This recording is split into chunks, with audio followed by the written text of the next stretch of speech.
Oi pessoal, boa noite. O Instagram não estava deixando eu entrar.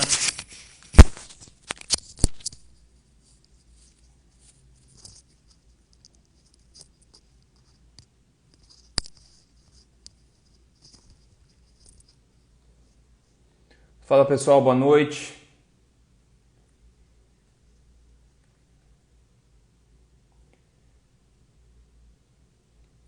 Galera entrando aí. Tá todo mundo me ouvindo aí? Bota um sim, alguma coisa aí. Deixa eu ver se vocês me escutam.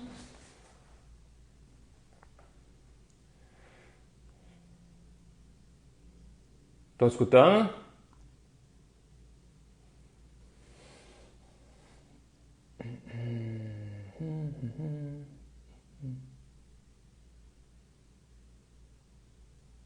Boa noite, boa noite. Beleza, estão escutando, né? Maravilha, maravilha. Que beleza. Bem-vindo a todo mundo aí, o pessoal tá entrando já. Hoje a gente vai falar dos incríveis benefícios do brócolis aqui nessa live. Não, tô brincando, a gente não vai falar sobre isso. Não iremos falar sobre benefícios do brócolis hoje, isso é para outras pessoas. Hoje a gente vai falar sobre óleos vegetais, a real sobre óleo vegetal. Com certeza.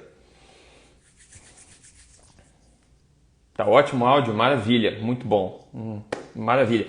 Sente-se confortavelmente por aí. A minha ideia é que essa live aqui seja um apanhado meio que geral, que dê uma ideia muito boa para vocês da decisão de se consumir óleo vegetal ou não, tá? Então, acho que todo mundo vai poder tomar a sua própria decisão depois dessa live, mas eu só quero mostrar para vocês, contar isso para vocês da forma mais simples que eu consigo, mas ainda assim embasado em ciência, porque tem muita gente da área aqui que me assiste. Inclusive tem gente que às vezes coloca no stories que bota a live na televisão e daí fica sentado assim, a família no sofá assistindo, fica até encabulado assim quando põe, né? Imagina, você se imagina você na sala de outra família, assim, você falando lá e a galera sentada assim, julgando você, né? Falou mal do brócolis, o que tem errado com o brócolis? Eu gosto de brócolis, qual que é o problema? Não tem problema não, se gosta de brócolis não, imagina.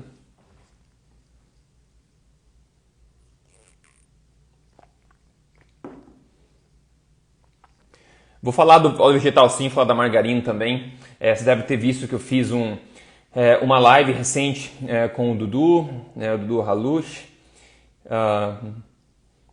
Eu não sabia que ele ia continuar falando depois da live, mas tudo bem. Aí fica fácil, né? Mas sem problema. Então quero comentar duas coisas primeiro aqui que eu vi que ele postou antes de começar. De novo, eu não tenho nada contra a pessoa dele de forma alguma. Aliás, eu nem conhecia o trabalho dele. Eu só vi que alguém me chamou a atenção, que ele postou dizendo que margarina era boa, não sei o quê. E daí eu vi que ele me desafiou nos comentários lá, que vê se o Rodrigo quer fazer uma live comigo porque ele tem medo. Eu falei, pode marcar quando você quiser, que medo não tá aqui não. daí que eu descobri ele, daí que eu fiz a live com ele, né? Eu espero ter conseguido mostrar alguma coisa, apesar de ter sido uma live dele, no caso o controle foi dele, né? Então o papo foi realmente, eu agradeci ele pelo espaço de poder discutir isso aí de forma aberta, né? Uma opinião totalmente oposta numa live que foi civilizada, eu acho, né? Ninguém brigou lá, eu consegui falar, ele conseguiu falar, mas claro que é difícil, né? Sem moderador também, mas eu acho que deu para expor um pouco a ideia lá. E agora eu quero expor um pouco mais com calma aqui os principais pontos que eu acho que embasam a minha opinião forte de que óleos vegetais não pertencem no corpo de pessoa nenhuma. Eu espero que vocês possam tomar as suas próprias decisões aí baseado na informação que eu vou passar hoje. Eu nunca vi em lugar nenhum no Brasil, em português, as informações que eu vou passar para vocês hoje, ok? Então são informações realmente diferentes e top de linha. Inclusive, se você consegue compartilhar essa live agora, acho que tem um botãozinho, compartilha aí, porque isso aqui é questão de saúde mesmo, eu nunca vi ninguém falando disso que eu vou falar pra vocês hoje.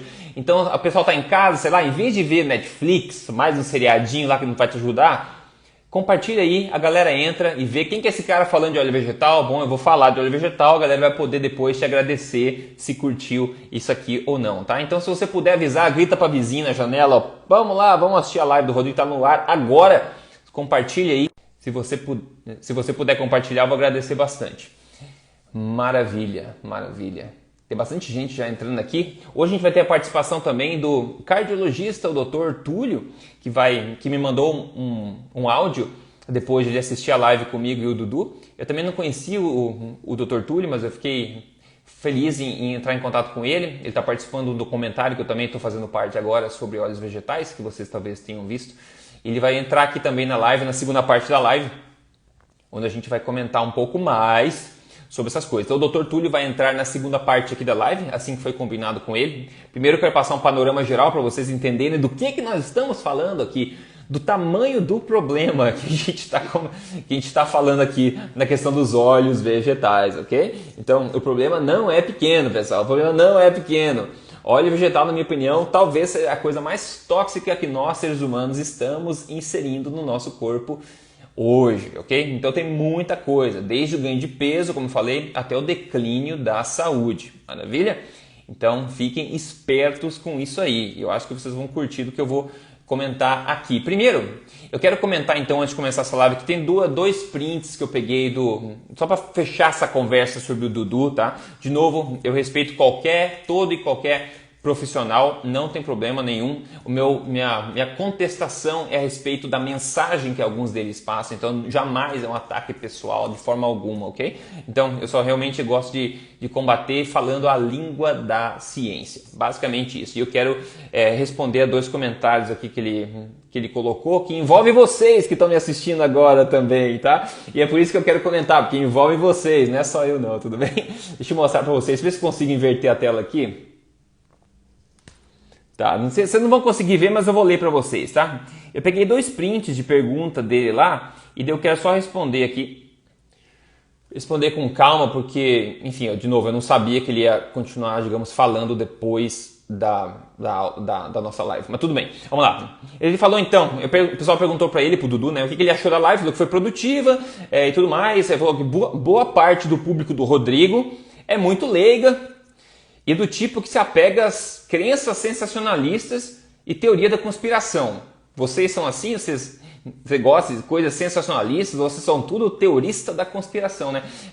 Eu achei meio problemático isso, né? Até porque ele não conhece a minha audiência, né? Então, categorizar e dizer que vocês são teoristas da conspiração é meio estranho. Afinal, o que significa isso ainda, né? Olha o mundo que a gente está vivendo hoje. Muita coisa que era conspiração hoje virou realidade diária da galera. Então, não é teoria da conspiração, isso pode ser comprovado, certo? Ele fala assim, e também não entendem conceitos básicos de nutrição e confundem óleo vegetal com gordura vegetal hidrogenada. Bom, na verdade, não é tão diferente assim. A gordura hidrogenada, claro que é bem pior, né? Mas a base da gordura hidrogenada vegetal é gordura vegetal, aí que a gente vai falar agora, tá? Ele falou que já conhecia meus argumentos, e cara, não era para convencer ninguém, eu também não entrei lá para convencer ninguém, só para mostrar meu lado.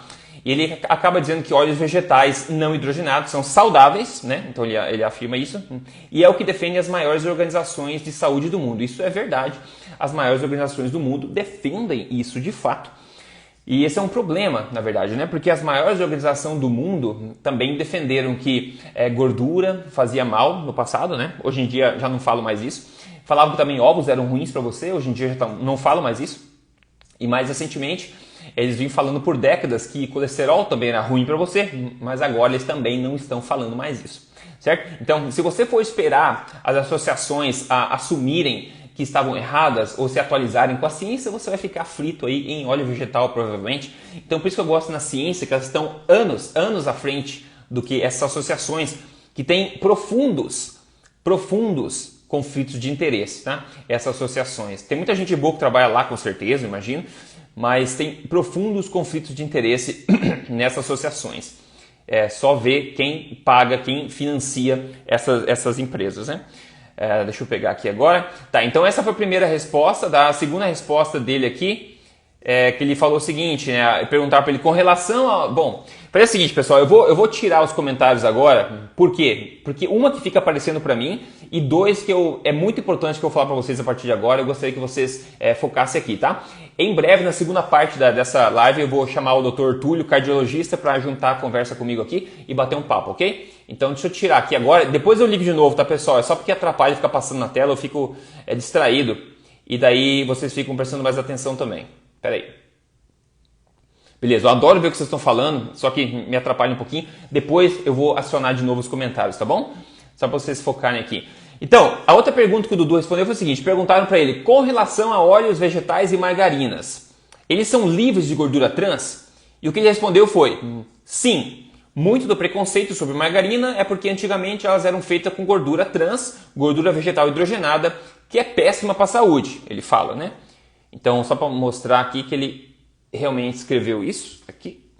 Então, eu só tirei um print só porque eu acho que é importante essa parte, tá? Então, peraí.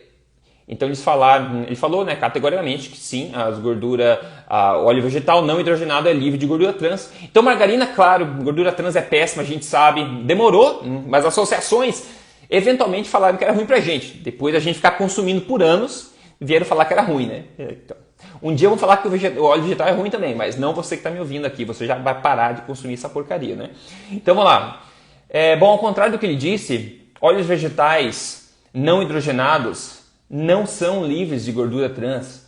Né? Ele falou que eles são livres, eles não são livres. Óleo vegetal que não foi hidrogenado, como óleo de soja, óleo de canola, óleo de milho, óleo de girassol, esses óleos, mesmo não hidrogenados, eles ainda têm gordura trans. Quem está falando sou eu? Não, eu nunca falo nada, eu reporto achados. E no meu perfil do Instagram, depois, eu deixei um link lá, que vocês podem baixar as referências que eu vou me referenciando aqui nessa live, ok? Então as referências do que eu estou falando vão estar nesse documento PDF que você pode, se você se interessar, dar uma olhadinha. Então tudo que eu estou falando está reportado lá. E agora, para provar o que eu acabei de falar, eu vou mostrar um estudo que justamente viu isso, investigou, será que tem gordura trans? Essa gordura perigosa que todo mundo sabe, inclusive o Dudu falou que é muito perigosa de fato.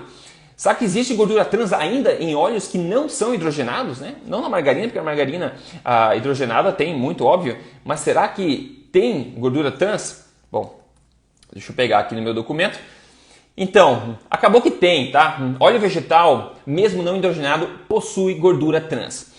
Existem 2 estudos que eu coloquei aqui que investigaram justamente isso. Claro que não existe uma enorme quantidade de gordura trans, mas existe uma considerável quantidade de gordura trans. Existe de 0,4% a 4,2% da gordura total do óleo vegetal não hidrogenado de gordura trans. Então imagine você consumindo óleo vegetal lá, não hidrogenado, apesar de todos os problemas que ele tem, ele ainda pode ter de 0,4% a 4,2% do total da sua gordura sendo de gordura trans, ok? Isso tem 2 referências que eu postei aqui, quando eles avaliaram, uma delas avaliou 30 óleos vegetais comuns e a outra avaliou outros óleos vegetais também, ok? Então, óleo vegetal não hidrogenado tem sim gordura trans, e infelizmente muitos rótulos desses óleos colocam como 0 lá.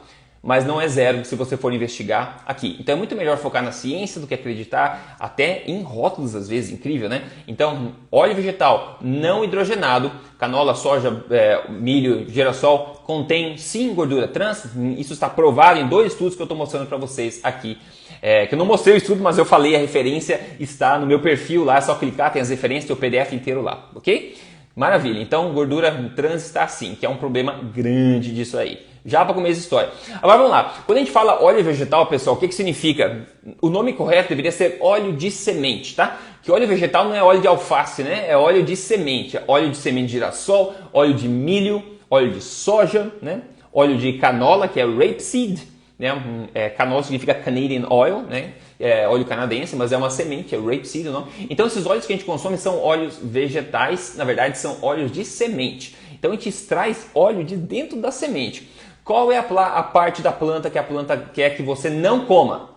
A semente, certo? Então, porque a semente é o feto da planta. Então, todos os antinutrientes estão dentro da semente. Então, imagina que um óleo extraído de sementes, né, talvez não seja o mais saudável. E, na verdade, não é, porque é a coisa menos natural possível que a gente consome hoje em dia. Açúcar refinado? É refinado? É bom? Não, não é bom, mas é uma coisa bem mais natural que óleo vegetal. Se você pegar suco de cana, né, garapa, e deixar evaporar e depois dar uma lavada, ele fica o açúcar cristalizado, basicamente. Não é difícil o processo. Agora, para extrair óleo de semente, você precisa basicamente de uma refinaria para você extrair óleo de sementes.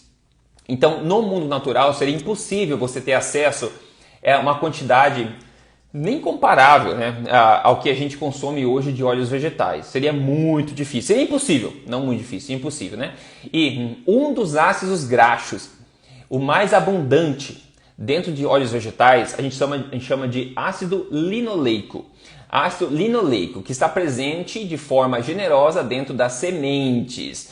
Então a gente pode imaginar que... e coincidentemente, ácido linoleico, de novo, é o ácido graxo mais abundante nos óleos vegetais, tá? Esse ácido graxo está presente em quantidades mínimas em outros alimentos que nós podemos comer, como alimentos de origem animal, carnes, ovos, laticínios. A quantidade de ácido linoleico é na faixa de 0 a 3%, 4% no máximo nesses alimentos. Muito baixa de ácido linoleico. Inclusive em óleos de frutas, como óleo de abacate, óleo de azeite de oliva, não é verdade? Óleo de coco. Frutas foram feitas para comer, então a gordura, o perfil lipídico das frutas não contém ácido linoleico em quantidade também interessante, né? É somente o que a gente não deveria comer, semente, que contém ácido linoleico em quantidade. Interessante, parece que a natureza não quer que a gente acesse esse óleo, até porque é muito difícil acessar sem uma refinaria. No mundo natural você nunca conseguiria ter óleo de semente, nunca vai conseguir extrair óleo de soja, de milho, semente de girassol, em quantidade no mundo natural sem o processo de refinamento, certo? Então o ácido linoleico ele é muito problemático por vários motivos. Então só para você entender que a gente está consumindo óleo vegetal, óleo de semente hoje, que é uma coisa impossível de qualquer população do mundo, na história, e até hoje, se você não tiver acesso a uma refinaria, é impossível de você consumir essa quantidade de ácido linoleico na dieta. Então de longe, pode comparar com farinha de trigo, comparar com açúcar refinado. O óleo vegetal é a coisa mais estrangeira ao corpo humano da natureza que a gente está consumindo hoje em quantidades completamente incompatíveis com a saúde, ok? Então, quando eu falo óleo vegetal, significa óleo de semente, que é óleo de soja, óleo de milho, óleo de canola, óleo de semente de girassol. Basicamente esses, ok? Depois no final a gente vai falar com o Dr. Túlio também quais são as melhores opções de óleos e gorduras para cozinhar. Então eu vou falar disso também, vamos ver a opinião dele também sobre isso aqui. Ele vai entrar depois aqui na metade disso aqui, depois que eu passar essa parte inicial para vocês ficarem na mesma página aqui, né? Então, maravilha. Agora vamos lá, a outra coisa muito legal que eu quero mostrar para vocês aqui é o consumo histórico de óleo vegetal versus o que está acontecendo com a saúde da humanidade. Primeiro, o óleo vegetal entrou de fato no meio comercial de forma um pouco mais incidente em 1911 com a criada do Crisco pela Procter & Gamble, acho que foi que criou, que na verdade fundou basicamente, financiou a American Heart Association, né? Então, desde o começo, na Associação Americana do Coração, tem um enorme conflito de interesse com a indústria produtora de óleos vegetais. Então, não sei se é por isso que eles recomendam, mas é um conflito de interesse para a gente manter em mente. Mas então, começou em 1911 a disseminar óleo vegetal, assim, mas era muito pouco. Agora você vai ver o que aconteceu com o consumo ao longo do tempo. Eu vou inverter a minha tela para vocês verem aqui. Eu espero que vocês consigam ver um pouco. Isso está no PDF que está no link do meu perfil. Olha só, então isso aqui é a quantidade em preto aqui, essa linha preta, vegetable oil, é a quantidade, é o consumo desde 1900, aqui está escrito 1900, então olha o consumo era minúsculo e vem aumentando, na década aqui de 60, aqui década de 60 e saltou na década de 60, década de 70, olha essa linha preta como ela está aumentando até hoje e continua aumentando, aqui 2010 continua alto e está mais alto hoje ainda.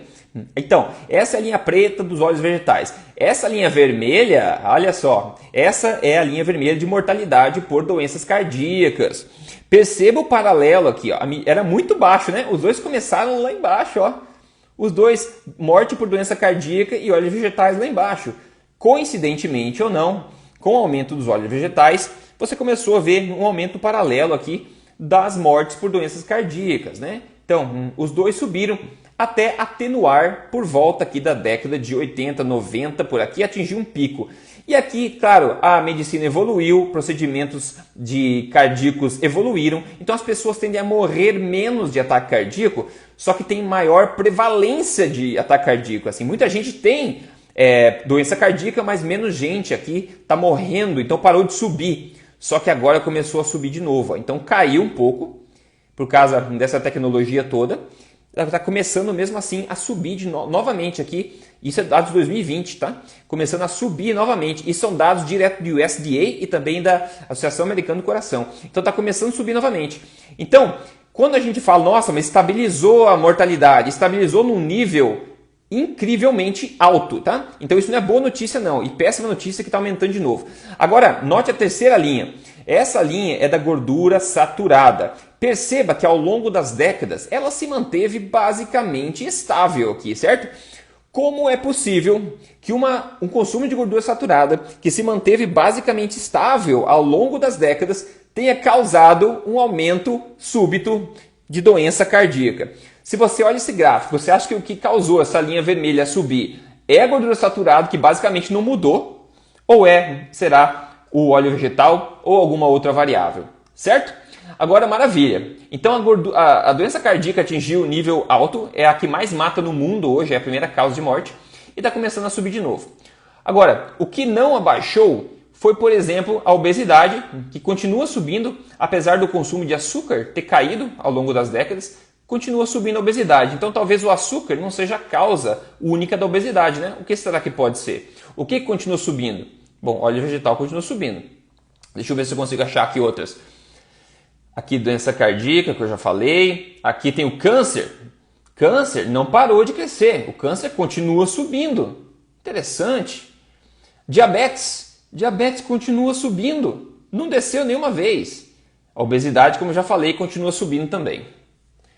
Então vamos lá, pessoal. Não sei se vocês entenderam a magnitude do que a gente está falando aqui. Eu falei, basicamente, uma das coisas que continua subindo no mundo hoje é o consumo de óleo vegetal. O consumo de açúcar caiu, o consumo de gordura saturada basicamente se manteve estável, o consumo de carne vermelha, infelizmente, deu uma caída nos últimos anos também. O que não caiu? Todas as doenças, câncer, diabetes, obesidade, nada disso caiu. O que atenuou ainda na década de 90 foi morte por doença cardíaca por causa da tecnologia, mas está aumentando novamente, ok? Então, isso é extremamente alarmante, porque é a variável mais suspeita de todas. Se você olhasse isso como um crime, qual que seria a variável mais suspeita? O óleo vegetal, não é verdade? E não só eu, mas muitos cientistas, profissionais de saúde no mundo acham que o culpado aí, o maior suspeito, são os óleos vegetais, por essa calamidade toda. Isso combinado a doces, a refinados, porque óleo vegetal está em tudo, a gente vai falar depois sobre isso. Né? Então, isso só catalisa essa calamidade pública, que é esse consumo exacerbado de um óleo que a gente não consumia nada até o século XIX, basicamente. Não existia, ninguém consumia. O pessoal consumia gordura animal, né? Ninguém consumia, basicamente, óleo vegetal até 1911, que começou, como a gente viu, a aumentar. E aí que começou a explodir novamente. Agora uma coisa interessante, quer ver? Olha só que coisa interessante. Vamos lá. Em 1911, eu falei para vocês que foi criado o Crisco, né? Que é basicamente uma margarina, óleo vegetal comercial, e foi colocado no mercado. Só que esse óleo vegetal, basicamente de semente de algodão, existia desde 1866. Então, um pouquinho de gente consumia. O primeiro caso de ataque cardíaco, tá? Morte por doença cardíaca, acontecia ainda por outras causas. Mas, de fato, o ataque cardíaco, que é o que mata muita gente hoje, o primeiro caso foi documentado em 1912, um ano depois deles introduzirem o Crisco, né? Esse óleo vegetal. Então, a gente viu, os dois começaram basicamente juntos, as duas curvas meio que subiram juntas, né? Então, só isso a gente vê que alguma coisa tem que ser investigada, pelo menos, né? Sobre óleo vegetal. Então, maravilha. E a gordura saturada, como a gente viu, não está nem associada à mortalidade cardíaca ali. A gente não viu, né? Então, se você não está associada, é impossível que cause, né? Para alguma coisa causar outra coisa, ela precisa pelo menos estar associada àquela outra coisa. Ok, maravilha, legal, né? Maravilha. Agora, associações do mundo inteiro recomendam óleo vegetal. Por que diabos eu não sei, tá? Quer dizer, eu suspeito, mas aí seria a teoria da conspiração, né? Achar que o enorme financiamento da indústria dessas associações iria interferir com o que eles pregam, né? Não sei, será que interfere? Não sei, será? Não sei. Conflito de interesse é problemático sempre, principalmente na ciência, tá? E associações as recomendam, infelizmente, óleo vegetal sim. Eu quero falar rapidamente aqui sobre a Associação Brasileira de Cardiologia, a Sociedade Brasileira de Cardiologia. que eu dei uma olhadinha, tá? O pronunciamento oficial dele de gorduras foi feito agora em 2021. Então, eles dizem o seguinte, claro que eles indicam óleos vegetais, tá? Como qualquer associação do coração, basicamente, do mundo, sabe? Agora, olha o que eles dizem, abre aspas. Estudos epidemiológicos mostram que tanto o excesso do consumo de gordura saturada como a insuficiência da ingestão de gordura poliinsaturada associam-se ao aumento do risco cardiovascular. Então eles basicamente confessam que estudos epidemiológicos associam uma coisa a outra, ok? A gente já vai ver sobre epidemiologia. Aí eles falam outra coisa, os benefícios atribuídos ao perfil adequado de ácidos graxos somente são observados na vigência de padrões alimentares.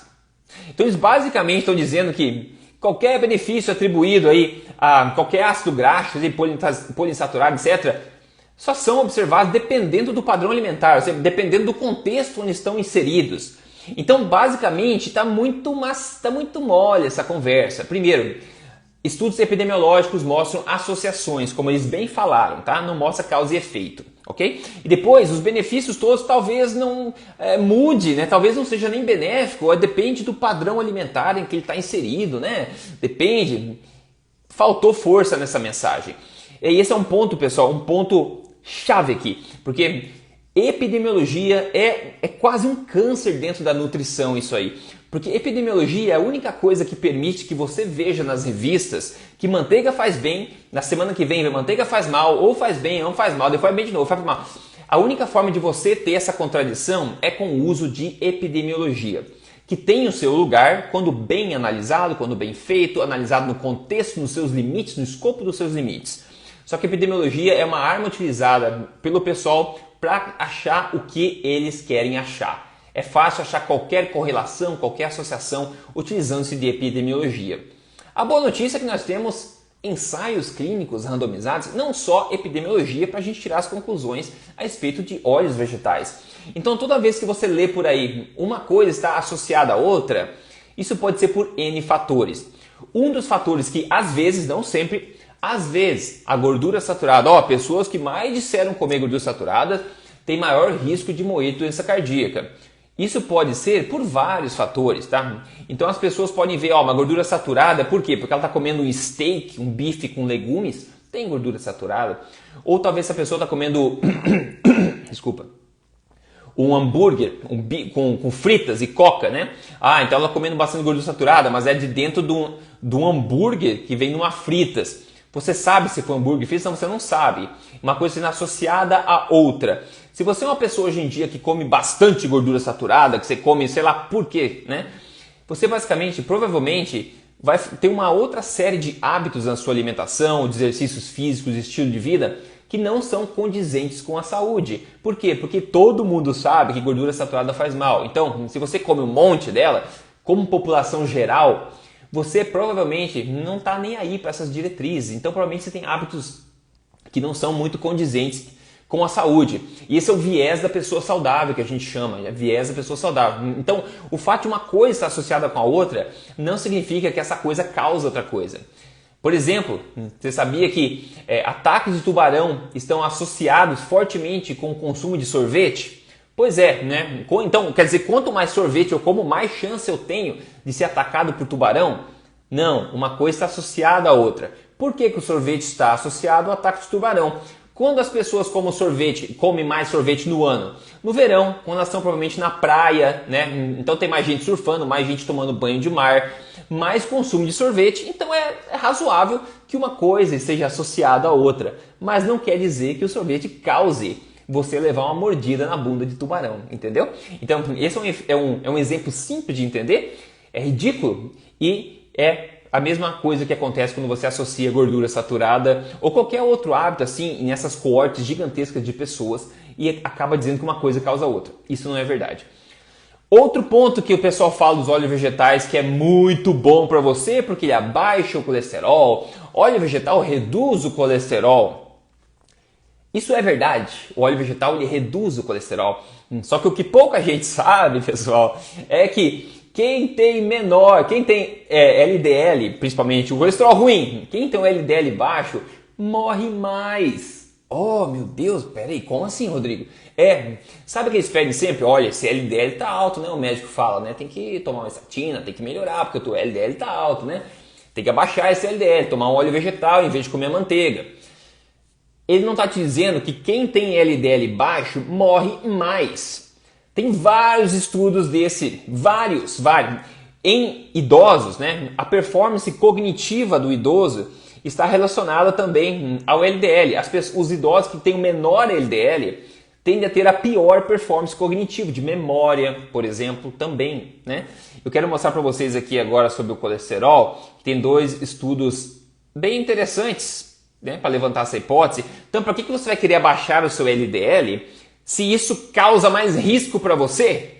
Então, se o óleo vegetal abaixa o teu LDL, e isso é uma coisa ruim para o corpo, provavelmente o óleo vegetal está fazendo uma coisa que não é boa para o corpo. Não é verdade? É verdade.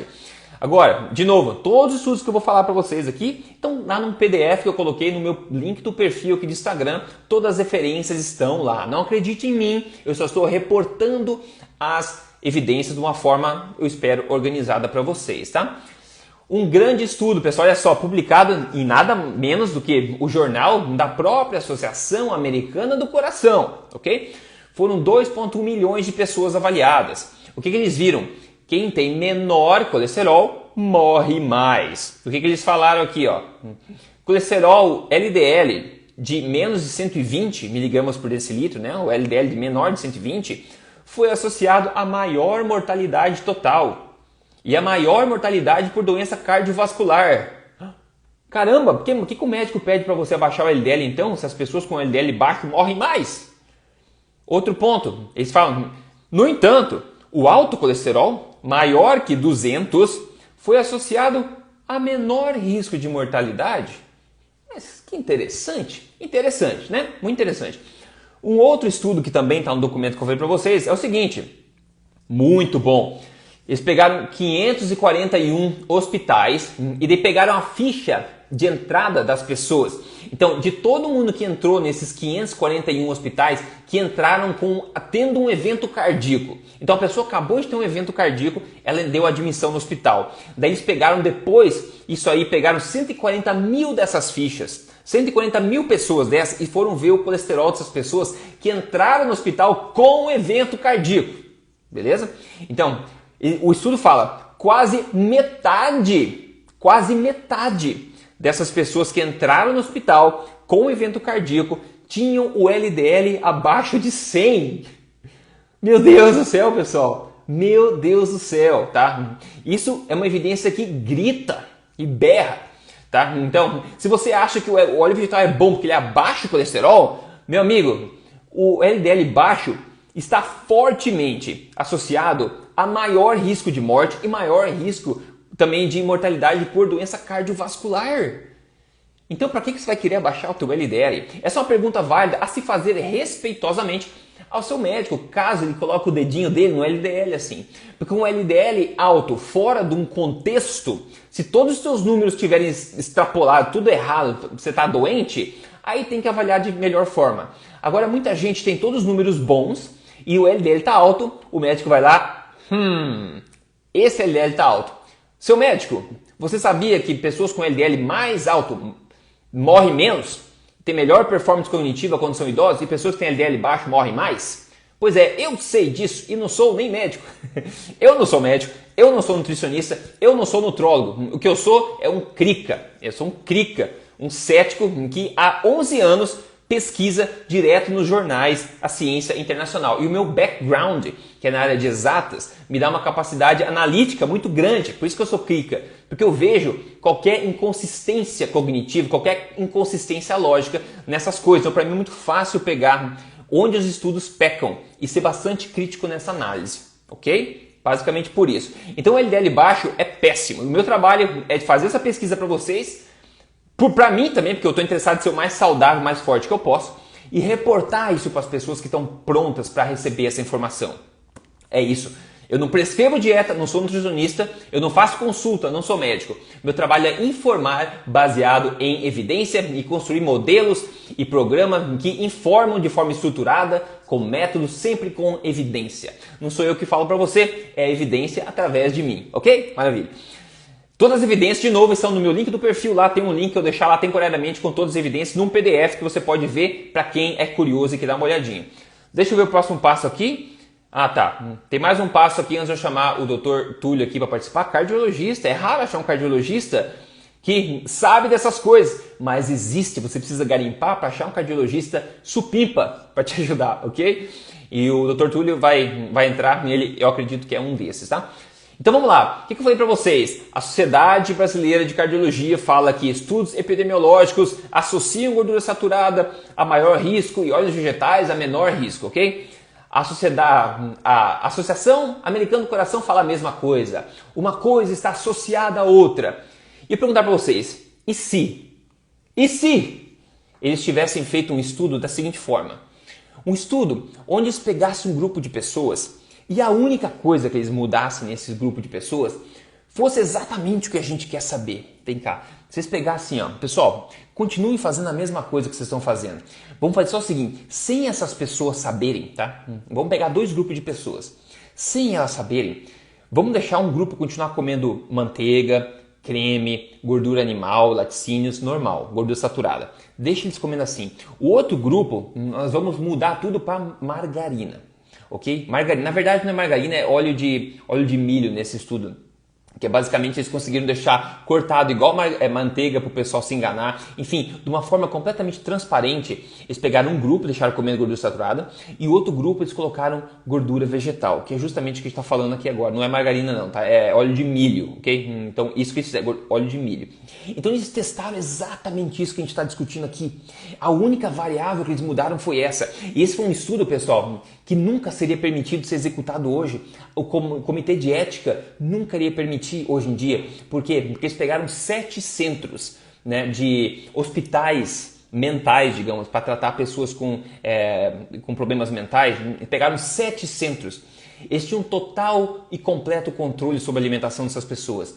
Eles separaram 2 grupos e, além disso, uma casa de repouso também que eles pegaram nesse estudo. Um estudo, o maior já feito na história. Um ensaio clínico randomizado, onde a única coisa que eles fizeram foi deixar um grupo comendo manteiga e gordura saturada e outro grupo eles colocaram óleo de milho para testar e concluir de uma vez por todas que o óleo de milho é bom para você, né? Óleo vegetal é bom para você. Então eles fizeram isso sem as pessoas saberem. Isso nunca seria aprovado hoje em dia. E a pessoa que conduziu esse estudo, ela era um firme acreditador, um firme crente nessa teoria dos óleos vegetais, tá? Ele achava que o colesterol baixo era bom, então ele acreditava muito nessa teoria do colesterol.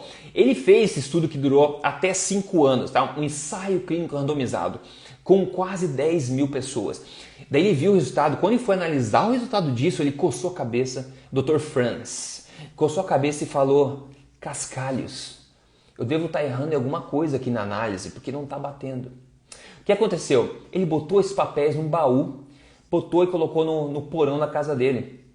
Eu vou ter que olhar isso depois. O que aconteceu é que o velho bateu as botas, nunca publicou o estudo. Só que o filho dele, que acabou se tornando um cardiologista, né, depois, e daí teve um americano, o Christopher Ramsden, que daí falou, cara, eles nunca publicaram aquele estudo, seria legal saber. Ele contactou o filho do Dr. Franz e conseguiu ter acesso a toda a documentação do estudo, toda a documentação novinha lá, quer dizer, velha, mas fechada, para ser analisada e publicada. E o filho do Dr. Franz falou assim, meu amigo Chris, publica, cara, publica esse estudo, que o meu pai acreditava em óleo vegetal, sim, em colesterol baixo, sim, mas ele acreditava mais na verdade do que nisso. Eu falei, cara, se todo mundo fizesse isso, né? Todo mundo fizesse isso, valoriza mais a verdade do que o próprio ego, basicamente. Então, o Dr. Ramsden publicou, isso chama-se o Minnesota Coronary Experiment, o maior ensaio clínico randomizado da história, onde eles fizeram justamente isso, mudaram uma variável, manteiga versus óleo de milho, e concluíram o que eu vou falar para você agora, aqui. E isso não é epidemiologia, isso é um ensaio clínico randomizado. Eles falaram basicamente o seguinte, foram 9.423 homens e mulheres e até 149 autópsias que eles fizeram para analisar. Conclusão, A evidência disponível de ensaios clínicos randomizados, não epidemiologia, mostra que a substituição da gordura saturada na dieta por óleo vegetal efetivamente abaixa o colesterol, sim, mas não suporta a hipótese de que isso se traduz em abaixar o risco de morte cardíaca ou de todas as causas. Rapaz, e ainda falaram o seguinte, que houve 22% de aumento do risco de morte para cada 30 miligramas por decilitro de diminuição no LDL. O quê? No colesterol. Rodrigo, você está falando que a maior evidência da história já feita um ensaio clínico onde controlaram 100% da alimentação dessas pessoas.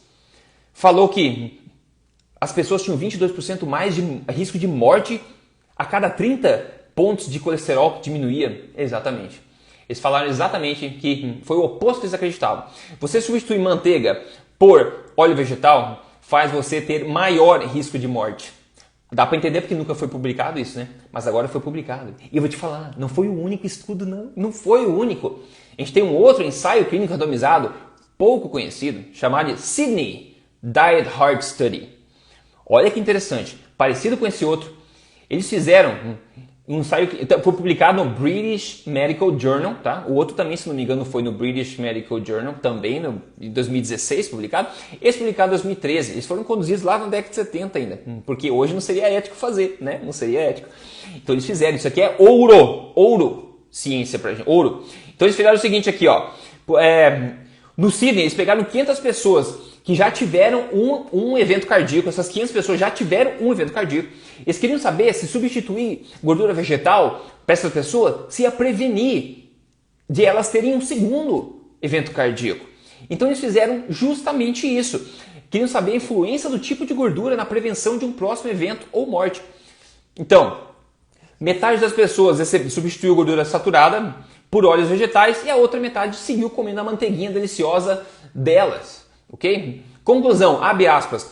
A substituição de gordura saturada por óleos vegetais aumentou a taxa de morte de todas as causas de doença coronariana e doença cardiovascular. Tá?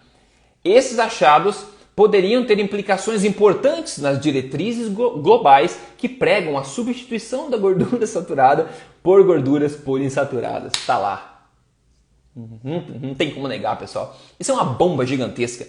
Eles testaram exatamente o que estão pedindo para a gente fazer há décadas, que é tirar a manteiga, tirar a gordura animal e colocar o olhinho vegetal lá. E é isso que acontece, você tem mais chance de morte, ok? Que coisa, pessoal. Pouca gente sabe disso, sabe? Pouca gente sabe. Eu tô feliz que você está aqui ouvindo comigo agora. Você não está no Netflix assistindo não sei o quê. Fico feliz. Compartilhe essa live aqui com mais gente. Por favor, compartilhe essa live, ok? Agora eu vou chamar o Dr. Túlio aqui. Deixa eu ver como é que eu faço isso. Dr. Túlio, se você estiver aí, por favor, peça para entrar aqui na live. Meu Deus, como é que eu vou achar aqui agora?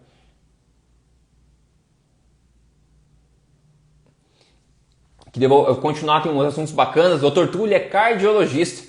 Se você está aí, Dr. Túlio, por favor, peça... Oh, meu Deus, como é que eu vou...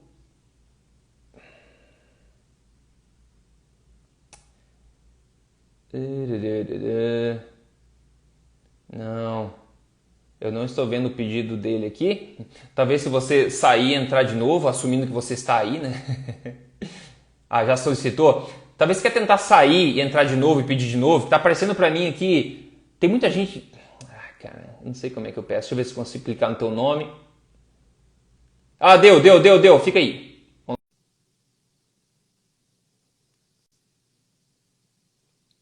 Vamos ver se o Dr. Túlio entra aqui. Se ele não saiu, se ele entrar de novo, eu vou clicar aqui. Pessoal, estão curtindo até agora? Informação, né? Informação forte para vocês, né? Forte. Coisa forte. Eu espero que vocês tirem um proveito disso. Ah, tá. Deixa eu ver aqui, Túlio. Deixa eu ver, peraí. Eu cliquei, eu aceitei o teu pedido aqui.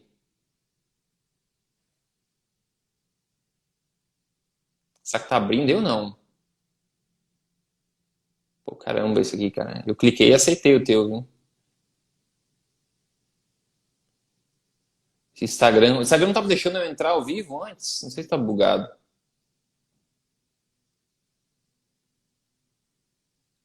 Eu tô clicando, cliquei de novo em aceitar o teu aqui, meu. Sacanagem isso. Aguenta aí, pessoal. Problemas técnicos, né, para variar. Oh, cara, mas que caramba, que caramba, que caramba. Mas, cara, eu não estou conseguindo. Eu cliquei no teu nome, deixa eu ver aqui. Túlio, Túlio, Túlio. Cara, mas que coisa. Não está dando. Ah, que coisa chata isso.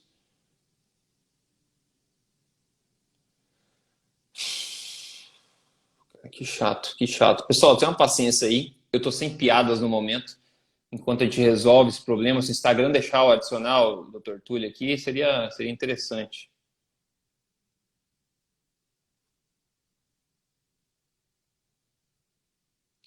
Cara, eu não consigo mesmo, hein? Não me mostra você, cara.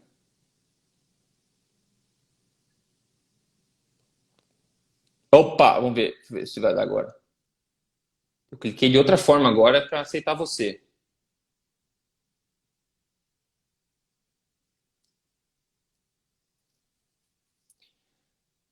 Não tá dando aí, doutor Túlio? Eu cliquei para aceitar, eu aceitei a tua requisição. Pô, Instagram, né, cara? A gente faz de tudo aqui, o Instagramzão dá um jeito de sacar aqui, de sacanear a gente, né? Não aparece nada aí, Túlio. Eu aceitei já umas quantas vezes teu pedido aqui, cara.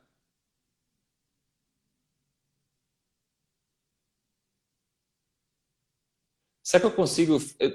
É que eu não consigo fazer. Ô, Túlio, se você sair da live e não pedir, não peça, talvez eu clico em você e daí eu chamo você. Então, se você sair e entrar de novo, só me dá um oi, que daí eu clico em você e tento colocar você sem você pedir. Pode ser? Vamos ver se funciona, pessoal.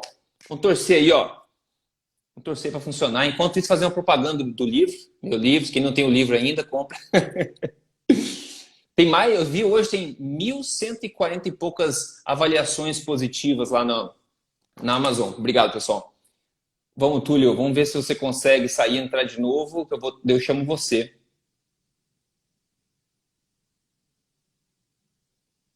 Vai lá, vamos ver. Clicando aqui, entrar com o Túlio. Cara, cliquei.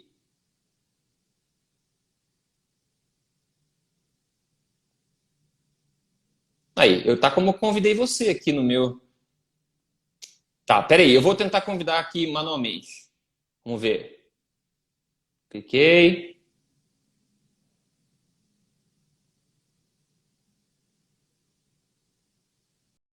Pô, o Instagram tá sacaneando a gente, pessoal. Que saco isso. Vou tentar fazer manualmente aqui, Túlio, peraí. Túlio.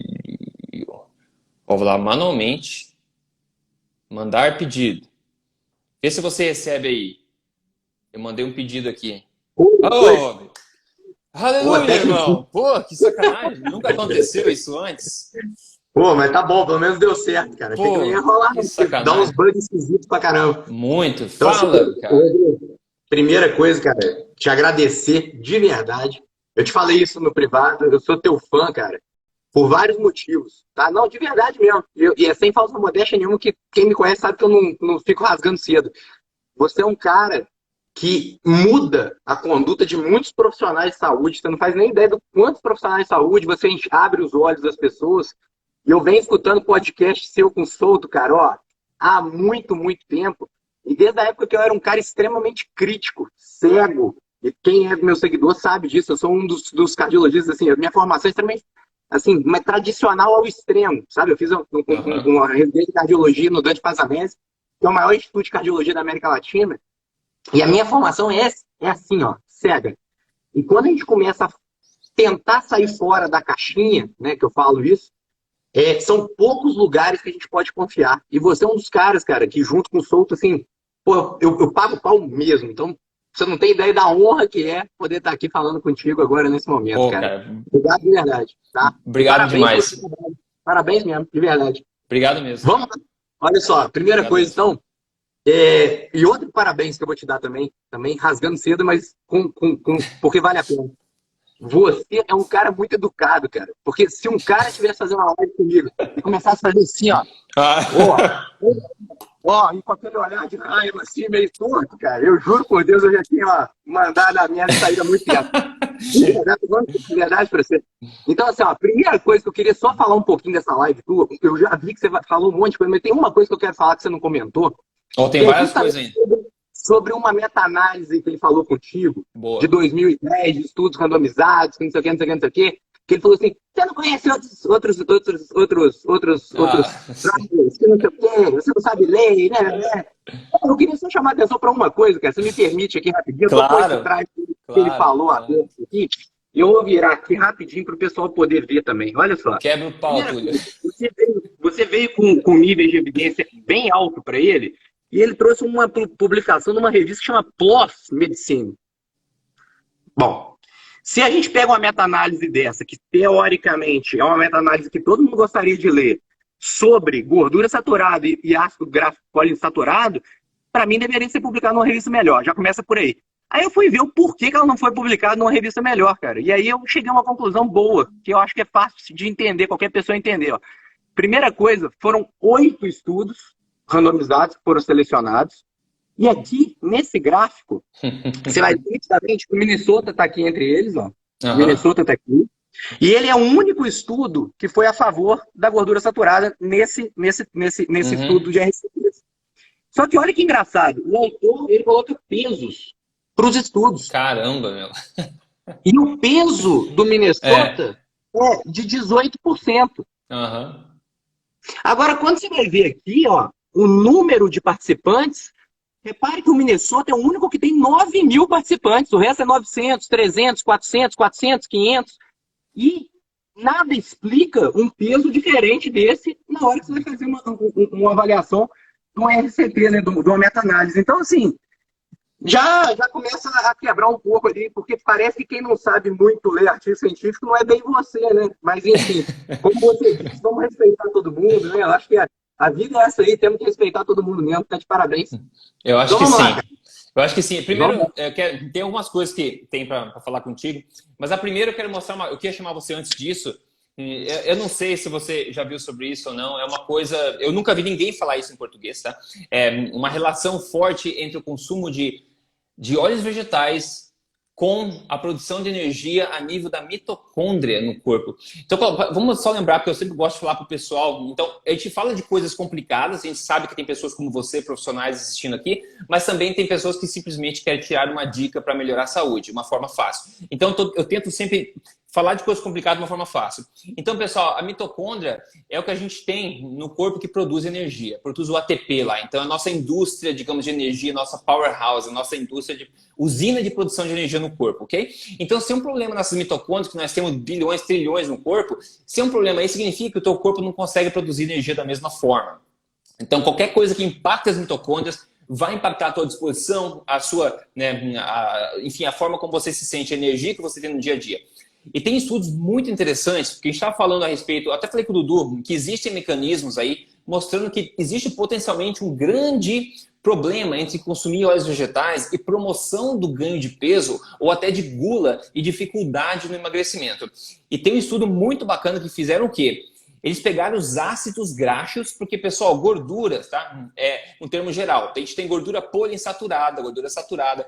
Cada um desses tipos de gordura tem ácidos graxos que definem esses tipos. São vários ácidos graxos, né, em cada uma dessas categorias. E no caso, o ácido linoleico, que eu falei no começo aqui dessa live, é o ácido graxo mais abundante nos óleos vegetais, que é um ácido graxo que fica trancado dentro da semente das coisas, que não é para a gente comer em quantidade, ok, mas é isso. Então, esse estudo, basicamente, ele avaliou o efeito na produção de energia, digamos assim, na mitocôndria, de vários ácidos graxos diferentes. E ele comparou o ácido stearic acid, que é o ácido saturado. Geralmente eu estudo tudo em inglês, eu não lembro em português. O oleico, que é monoinsaturado, que é do azeite de oliva. O linoleico, que é justamente o mais abundante do óleo vegetal também. e mostrando o impacto que isso tem na mitocôndria. Quando esse ácido graxo entra para ser queimado, metabolizado, transformado lá em ATP dentro da mitocôndria, será que isso ajuda a mitocôndria a trabalhar? Será que gera a mesma quantidade de energia? O que tem problema? E, pessoal, o que fica complicado? Porque a mitocôndria tem uma membrana que tem um potencial lá dentro, que os prótons e elétrons ficam passando de um lado para o outro, que é um processo de Krebs, lá do ciclo de Krebs, todo mundo viu lá na escola. Então, existe um processo complicado, mas a parte fácil de entender é a seguinte, vou mostrar o gráfico aqui, ó. Então, eles tentaram, nesse estudo que está nas referências que eu falei para vocês, tá? Olha só, essa é a despolarização da mitocôndria. Entenda isso como um impacto na energia, da produção de energia da mitocôndria, tá? Então vamos ver aqui, ó. Olha, aqui é o tempo, nesse eixo X, e aqui é a porcentagem aqui da medição que eles fizeram, basicamente. Então aqui, no começo, eles colocam um tipo de ácido graxo dentro da mitocôndria. Então eles colocam gordura saturada, esse quadradinho branco. Gordura saturada, a mitocôndria pega e leva isso adiante. Ela produz lá, a polarização da membrana continua ok, sem problema. O ácido oleico, que é do azeite de oliva, continua também, não tem impacto negativo na produção de energia, tá vendo? Tá reto aqui, basicamente. Olha só, esse primeiro que cai bastante é justamente o ácido linoleico. Quando a mitocôndria pega esse ácido linoleico, entra nela, ela não sabe que diabo fazer com isso, e isso atrapalha na geração de ATP dentro da mitocôndria. Olha a diferença, pessoal. Isso trilhões de vezes acontecendo dentro do seu corpo. E aqui o último é o alfa-linolenic, né? Linolênico, que é diferente também, que é um ômega 6, tá? Esse também é um ômega 6. Pessoal, isso aqui vocês nunca viram, tá? Gordura saturada, gordura monoinsaturada, a mitocôndria pega, faz energia de boa. Colocou ômega 6, o linoleico do óleo vegetal e o alfa-linolênico, olha o que acontece. O impacto negativo na produção de energia a nível da mitocôndria. O que significa isso, pessoal? Basicamente, que você, ao consumir óleo vegetal, meu amigo, minha amiga, você vai ter um problema de fabricação de energia a nível da mitocôndria. E isso vai dar o que mais para você? Fome. Fome. Por quê? Porque o teu corpo não está conseguindo produzir energia. Então você consome 1000 calorias, mas digamos que o corpo consiga utilizar aquilo para energia somente 70%, 60%, não sei. A diferença vai vindo do quê? Da fome. Você vai sentir mais fome. Fome por quê? Por açúcar, principalmente, porque é energia rápida. Então a gente culpa pessoas obesas de ter uma fome incrível por brownie, sorvete ou coisas doces, e a gente não entende que a vontade que eles têm de comer açúcar, às vezes é por causa desse escolhambamento que eles têm a nível até da mitocôndria. E quando eu vi isso, cara, eu falei, meu Deus, que coisa incrível, porque a mitocôndria é uma coisa que transcende espécies, né? A gente tem no rato, tem em vermes, é a mesma coisa, a mesma forma que funciona. E a gente vê o impacto dessa magnitude quando a gente consome óleo vegetal, Túlio. Então eu queria ter compartilhado essa parte, que prometo que é a parte mais complicada da live, tá? Depois disso a coisa mais fácil. Mas o impacto a nível da mitocôndria. É impactante isso, né? Literalmente. Cara, e a mitocôndria é a organela mais importante para o meu órgão mais importante, que é o coração, né, cara? Então, Músculo, assim, né? o órgão mais densamente rico em mitocôndria é o coração, e o impacto disso diretamente na nossa saúde cardíaca, com certeza, também existe. Mas eu acho que é importante o pessoal entender também, quando a gente fala de óleos poliinsaturados, existem óleos poliinsaturados bons. O ômega 3, por exemplo, né? O ômega 3 é um tipo de óleo poliinsaturado, mas ele não está nos óleos vegetais industrializados, né? Então isso é uma coisa muito importante. Às vezes as pessoas elas tendem a colocar tudo na mesma caixinha, e às vezes a gente falando aqui de óleos poliinsaturados, elas podem começar a achar assim, então óleo poliinsaturado é todo ruim, tudo ruim? Não, não fica tudo na mesma caixinha. Isso é uma coisa também, acho que é importante das pessoas poderem entender. É e aí verdade. tem uma outra coisa muito interessante, que tem muitos estudos a respeito disso, que é justamente o balanço ômega 3 e ômega 6. Correto. Né? O quanto que, só para as pessoas entenderem um pouquinho disso daí, quando a gente tem, gente, assim, ó, muito ômega 6 no nosso organismo e pouco ômega 3, a gente tende a estar inflamado, porque o ômega 6 é inflamatório e o ômega 3 é anti-inflamatório. Quando esse balanço ele se encontra numa estabilidade, nós estamos bem. Só para vocês terem uma ideia, na dieta do nosso mundo ali ocidental, com fast food, cheio de óleos vegetais industrializados, esse balanço ele fica mais ou menos em torno de 20:1. Nós temos 20 ômega 6 para 1 ômega 3. Quando o ideal desse balanço teria ser 2:1 ou 3:1 no máximo. Então, nós somos indivíduos inflamados pelo consumo de ômega 6 em excesso, sim, sem dúvida nenhuma. E uma outra coisa que você falou ali no início que é muito interessante, as pessoas falam assim, ah, mas a margarina sem gordura trans não tem problema, porque é uma margarina que agora não é hidrogenada. Cara, a indústria faz de tudo para tentar enganar a gente. Né? A Exato, primeira coisa exato. é a quantidade da porção. Quando a indústria ela tem autonomia de colocar ali no rótulo dela a porção que ela bem entender. Então, se ela coloca uma porção pequena e a quantidade de gordura trans for menor do que a lei permite falar que é zero trans, ela tem autorização de colocar zero trans. Mas isso não necessariamente significa que o alimento seja zero trans. Então, esse é o primeiro ponto importante. E a segunda questão é que se esse óleo não sofreu hidrogenação para virar um creme vegetal, porque, gente, pra vocês entenderem, todo óleo vegetal, né, o óleo vegetal, por si só, ele está em estado líquido. Para ele transformar num creme, numa coisa sólida, ele tem que passar por algum processo. Antigamente era um processo de hidrogenação. Hoje em dia, todo mundo sabe que a gordura hidrogenada é ruim e eles começaram a inventar outros processos. Mas sempre vai ter um processo para transformar isso. Processo de transesterificação, um processo de inversão, qualquer processo industrial vai fazer isso. E mesmo assim vai gerar mais substrato para gordura trans também. Então, é impressionante, Rodrigo, como que a indústria tenta nos enganar o tempo todo e como que algumas pessoas caem nesse papo da indústria, né, cara? Assim, e cai bonito, bonito. E às vezes profissional de saúde, né? Então, eu queria deixar registrado isso também, que eu acho que é uma contribuição importante quando a gente fala de óleos vegetais aí, né? Muito, E muito uma outra importante. coisa, assim, uma outra coisa que vocês falaram na live, e aí foi um ponto que eu até me assustei, foi a hora que eu parei, inclusive, de ver a live, foi a hora que você foi falar sobre... eu não aguentei, eu confesso que eu não aguentei. Foi a hora que você falou a respeito da taxa de oxidação do LDL, né, da peroxidação de LDL. E ele simplesmente afirmou, falou assim, não tem como medir isso em vivo. Cara, eu sou cardiologista, trabalho com isso, e eu peço de rotina para os meus pacientes, anti-LDL oxidado, e perfil de subfracionamento do LDL também, que eu vou depois explicar um pouquinho para o pessoal, de rotina há mais de 2 anos. Chegou no Brasil em 2019. Então, assim, ele pode até achar que não existe, que não tem como, mas, cara, isso é rotina laboratorial e que não é caro, diga-se de passagem. Um exame de LDL oxidado aqui no Brasil hoje, em torno de 240 a 280 reais, você consegue medir o LDL oxidado do paciente, sabe?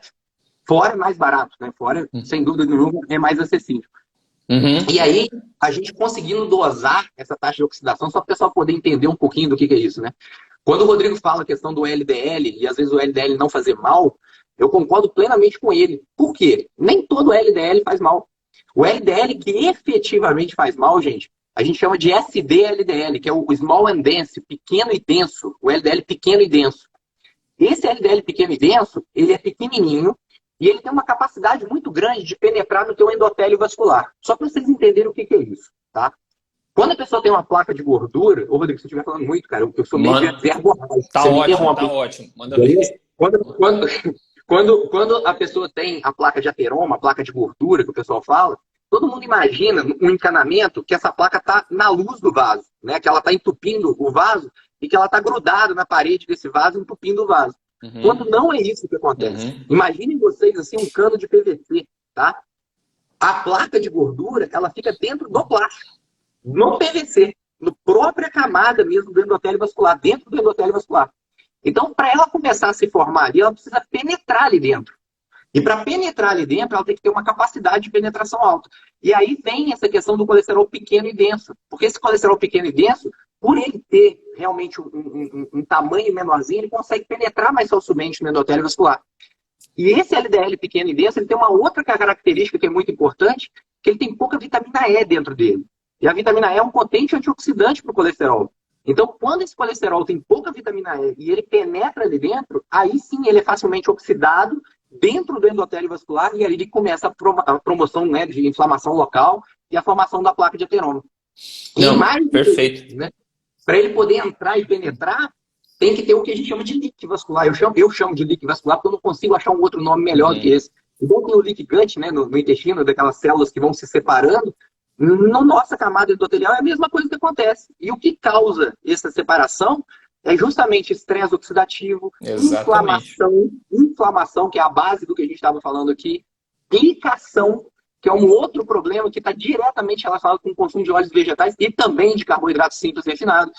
Então, quando a gente vai juntando todo esse quebra-cabeça, as pessoas têm a tendência de ser muito reducionistas, né, Rodrigo? Assim, pô, o Sim. que causa doença cardiovascular é o LDL. Então, o LDL é isso, eu saber. É Aham. uma doença extremamente complexa. Ela é poligênica, ela tem polifatores de risco, ela é poliambiental. Então, é uma doença que tem que ir meio que formando um quebra-cabeça na cabeça do cardiologista para ele poder entender como houve essa lesão endotelial, como que esse colesterol está penetrando ali dentro, por que ele está sendo oxidado. E aí sim, você consegue chegar numa conclusão adequada. Então, Uhum. quando eu fui falar disso, né, com algumas pessoas que estavam ali envolvidas, eu comecei a me envolver nessa briga. Eles começaram a falar assim, mas isso não está em diretriz nenhuma. A mesma história, não está em diretriz nenhuma. Eu falei, não, cara, em 2035 deve entrar na diretriz. Assim, a gente tem que, Exatamente. né, esperar as É, pessoas exatamente. evoluírem, né, para poder chegar lá, mas assim, uma hora vai chegar. Agora, se É. quiser esperar chegar, tudo bem. E a diretriz, gente, assim, para vocês que não são da área de saúde, vocês que são leigos, a diretriz, ela não está ali para me mandar fazer alguma coisa. Ela está ali para me guiar. Ela está ali para ser um norte, para falar assim, olha, Túlio, cara, dá uma avaliada nisso, olha isso com carinho, mas você não precisa de seguir aquilo como um trem em cima de um trilho. Aquilo ali você consegue, como se fosse um barco navegando, consegue ir na mesma direção, mas com caminhos e rotas alternativas. Então é muito importante o pessoal entender que a gente não precisa e não deve. Os bons profissionais não seguem diretriz cegamente. Até porque a Uhum. diretriz tem um monte de conflitos de interesse por trás, que aí são outros 500 que ele também veio brigar contigo quando você foi falar de conflito de interesse. É, Muito bem. teoria da conspiração, né? Não tem nada mais real no mundo do que isso, né? Deixa eu plugar nisso que você falou agora, que eu acho que é bem. Pessoal, eu vou desligar o comentário por enquanto, quando a gente fala, para vocês focarem, tá? E porque distrai a gente aqui também. Ó, seguinte, ele falou basicamente que dentro da tua artéria, tá? A placa se forma como? Se você inflama o endotélio lá da tua artéria, aquilo acaba abrindo uma brechinha. O que entra ali é aquele tipo de LDL que é pequeno e denso, tá? Que conscientemente, o que produz isso é o óleo vegetal, é esse tipo de porcaria. E quando eu justamente falei essa questão, que o óleo vegetal ele produz LDL oxidado, que é o pior tipo. Ah, mas não tem como medir isso. Eu falei, mas... Então vamos lá. Eu tenho um estudo aqui para vocês. De novo, tem as referências no meu perfil, tem o link lá. Olha lá, eles pegaram 37 mulheres, tá? Um ensaio clínico randomizado. Eles tiraram um pouco de gordura saturada dessas mulheres e substituíram por gordura poliinsaturada. A quantidade de LDL oxidado na corrente sanguínea aumentou em 20%. Ok? Então, comprovado aí. Outra coisa, esse é só um estudo, tá? Outra coisa aqui, ó. Esse foi um ensaio clínico conduzido por cientistas suecos e finlandeses. Muito bom. Eles colocaram 38 pessoas numa dieta à base de manteiga por 4 semanas. Olha que bacana isso. Por 4 semanas para manter, para levelar o negócio. Então, por 4 semanas, colocaram o pessoal numa dieta de manteiga, né? Ancestral. E daí, pelas próximas 4 semanas, eles fizeram dois braços, né? De 4 semanas, com metade seguindo uma dieta rica em ácido linoleico, óleo vegetal, e a outra metade com ácido oleico, ou seja, monoinsaturado, azeite de oliva, por exemplo. Okay? A conclusão, abre aspas, a possibilidade levantada em estudos in vitro de que um alto consumo de ácido linoleico possa aumentar o estresse oxidativo no corpo é suportada pelos resultados do nosso estritamente controlado experimento em humanos. Aliás, rapidamente diminuiu a produção de óxido nítrico também, que é essencial para a saúde do endotélio. Então, basicamente, você deu óleo vegetal para essas pessoas. O que aconteceu com essas pessoas? Deu óleo vegetal para elas, você caiu, né? Você produziu esses metabólitos oxidativos, estresse oxidativo, e ao mesmo tempo você diminuiu óxido nítrico, que é uma coisa que o endotélio precisa para ser saudável. Tá? E por último, só para a gente fechar, vou passar 3 evidências só aqui que já bate o martelo.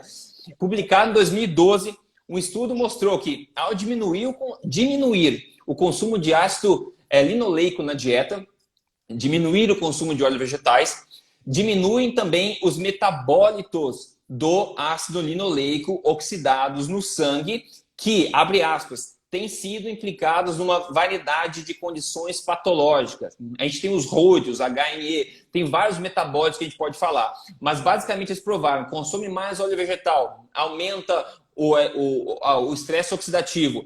Você diminui o óleo vegetal, diminui o estresse oxidativo também. E tem um que é o do... aquilo que eu falei, que aumenta o estresse do endotélio, que é justamente o que está falando para vocês. Então, pessoal, tem uma carga de evidências, tem uma carga gigantesca de evidências mostrando que a inflamação aumenta e também o tipo de LDL que você não quer. Então, Túlio, Tem como medir LDL oxidado então nas pessoas? Incrível, né, cara? Você Cara, faz tem todo medir dia, né? rotina. E tem como medir o subfracionamento do LDL, cara, que é muito legal. É um exame que a gente consegue dosar o tamanho médio das partículas de LDL. A gente consegue te falar assim, ó, o pico de LDL desse paciente é de tamanho tal. E ele consegue te falar assim, olha, Rodrigo, cara, com LDL menor do que 217, você tem tantos. Com LDL entre 217 e 223, você tem tanto. Com LDL acima de 223, você tem tanto. E ali, cara, você começa a ter as armas na mão. E além disso, por Uhum. exemplo, cara, uma outra coisa que eu acho que é bem complicado e que as pessoas às vezes têm muita dificuldade de entender. LDL menor não necessariamente significa diminuição de morte cardiovascular. Primeiro, pela qualidade. Não. Segundo, que como você vai abaixar isso, às vezes, por exemplo, tomando uma estatina da vida, o que vai acontecer? Se você dá uma estatina para um paciente de baixo risco ou intermediário risco, você até consegue reduzir o risco cardiovascular desse paciente. Mas às custas de quê? De efeitos colaterais da medicação. E segundo, o NNT para isso, o NNT, gente, só para vocês entenderem, é o seguinte. Imagina que quanto mais grave for o estado do paciente, por exemplo, eu peguei um paciente aqui que já fez uma cirurgia de revascularização no coração, ou um paciente que já tem um stent, ou um paciente que já infartou. Esse paciente a gente classifica ele em muito alto risco cardiovascular. Quando a gente vai diminuir o risco cardiovascular desse paciente, a estatina tem o mesmo benefício para todo mundo. Em média, dá pelos estudos, 20% de redução do risco relativo, que a gente chama. O que é essa redução do risco relativo? Quando a gente pega um paciente desse de muito alto risco cardiovascular, ele tem mais ou menos 30% de risco de ter um novo evento em 10 anos. 30%, 40%. Então, quando a gente vai reduzir 20% disso, significa que a gente está reduzindo aí de 6% a 8% no risco absoluto desse paciente. Então, essa é uma coisa. 6 a 8%, pô, eu preciso tratar aí 15 pacientes para evitar um infarto, um desfecho Uhum. cardiovascular. Esse é o NNT que a gente chama. Quando a gente pega paciente de baixo risco cardiovascular, se a gente for dar estatina para baixar o LDL desse paciente, o NNT ele gira em torno de 300. Ou seja, eu estou tratando 300 pacientes durante 10 anos com estatina para evitar um desfecho e 299 pacientes estão tomando estatina boa. Então, até isso a gente tem que saber individualizar. Né? A gente tem que pensar assim, poxa, quem é o paciente que está na minha frente? Ele precisa de remédio ou ele precisa de uma adequação do estilo de vida? E para falar sobre adequação do estilo de vida, que para mim é o mais importante para qualquer paciente, seja ele de moderado, baixo, alto, muito alto risco, a gente precisa conhecer sobre estilo de vida, né, Rodrigo? Que é o que você tenta o tempo todo explicar para as pessoas.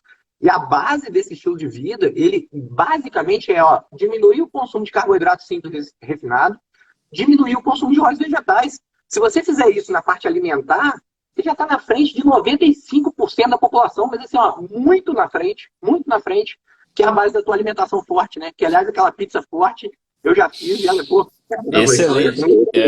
Quem nunca fez a pizza forte, coloca no YouTube, receita pizza forte, Rodrigo, lá vocês vão achar.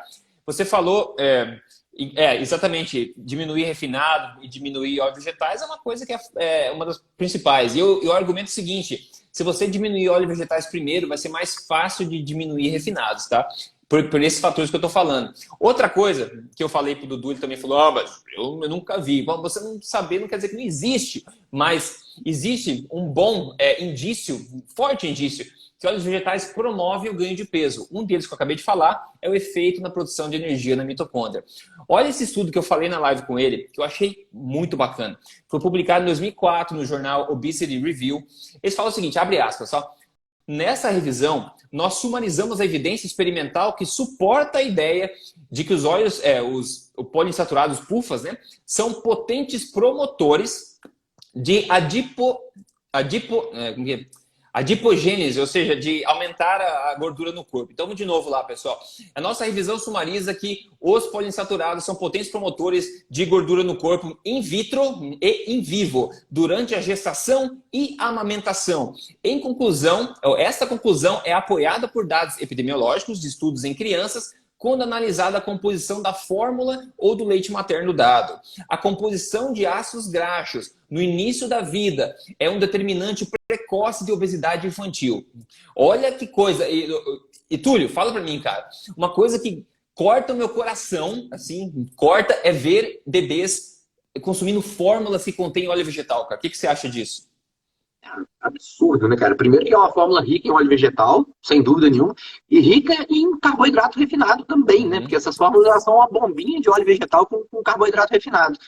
E isso explica, gente, assim, ó, o que que acontece? Essa obesidade na primeira infância, ela deixa sequelas para o resto da tua vida adulta. E isso tem vários estudos demonstrando que bebês obesos e que tiveram essa adipogênese primária logo na primeira infância, eles tendem a ser um adulto muito mais obeso, muito mais propenso à doença cardiovascular e com uma longevidade menor. Então, cuidar das crianças desde cedo, sem dúvida nenhuma, ele tem que ser um foco da saúde de todo pai consciente. Então, cuidar realmente das nossas crianças desde cedo, eu acho que é fundamental. E passa, sem dúvida alguma, e não só, né, Rodrigo, assim, nas formas infantis, a gente vê, infelizmente, também crianças bebendo refrigerante na mamadeira, assim, com frequência também, né, cara? Que é coisa absurda, mas a gente vê. É incrível. Eu achei engraçado, assim, outra coisa também na live lá, cara, é que, assim, ó, ele falou muito de estudo epidemiológico, né? Pra quem não entende, estudo epidemiológico, gente, assim, ó... Eu falei no começo aqui da live pra galera. Eu vi que tem um grau de evidência abaixo.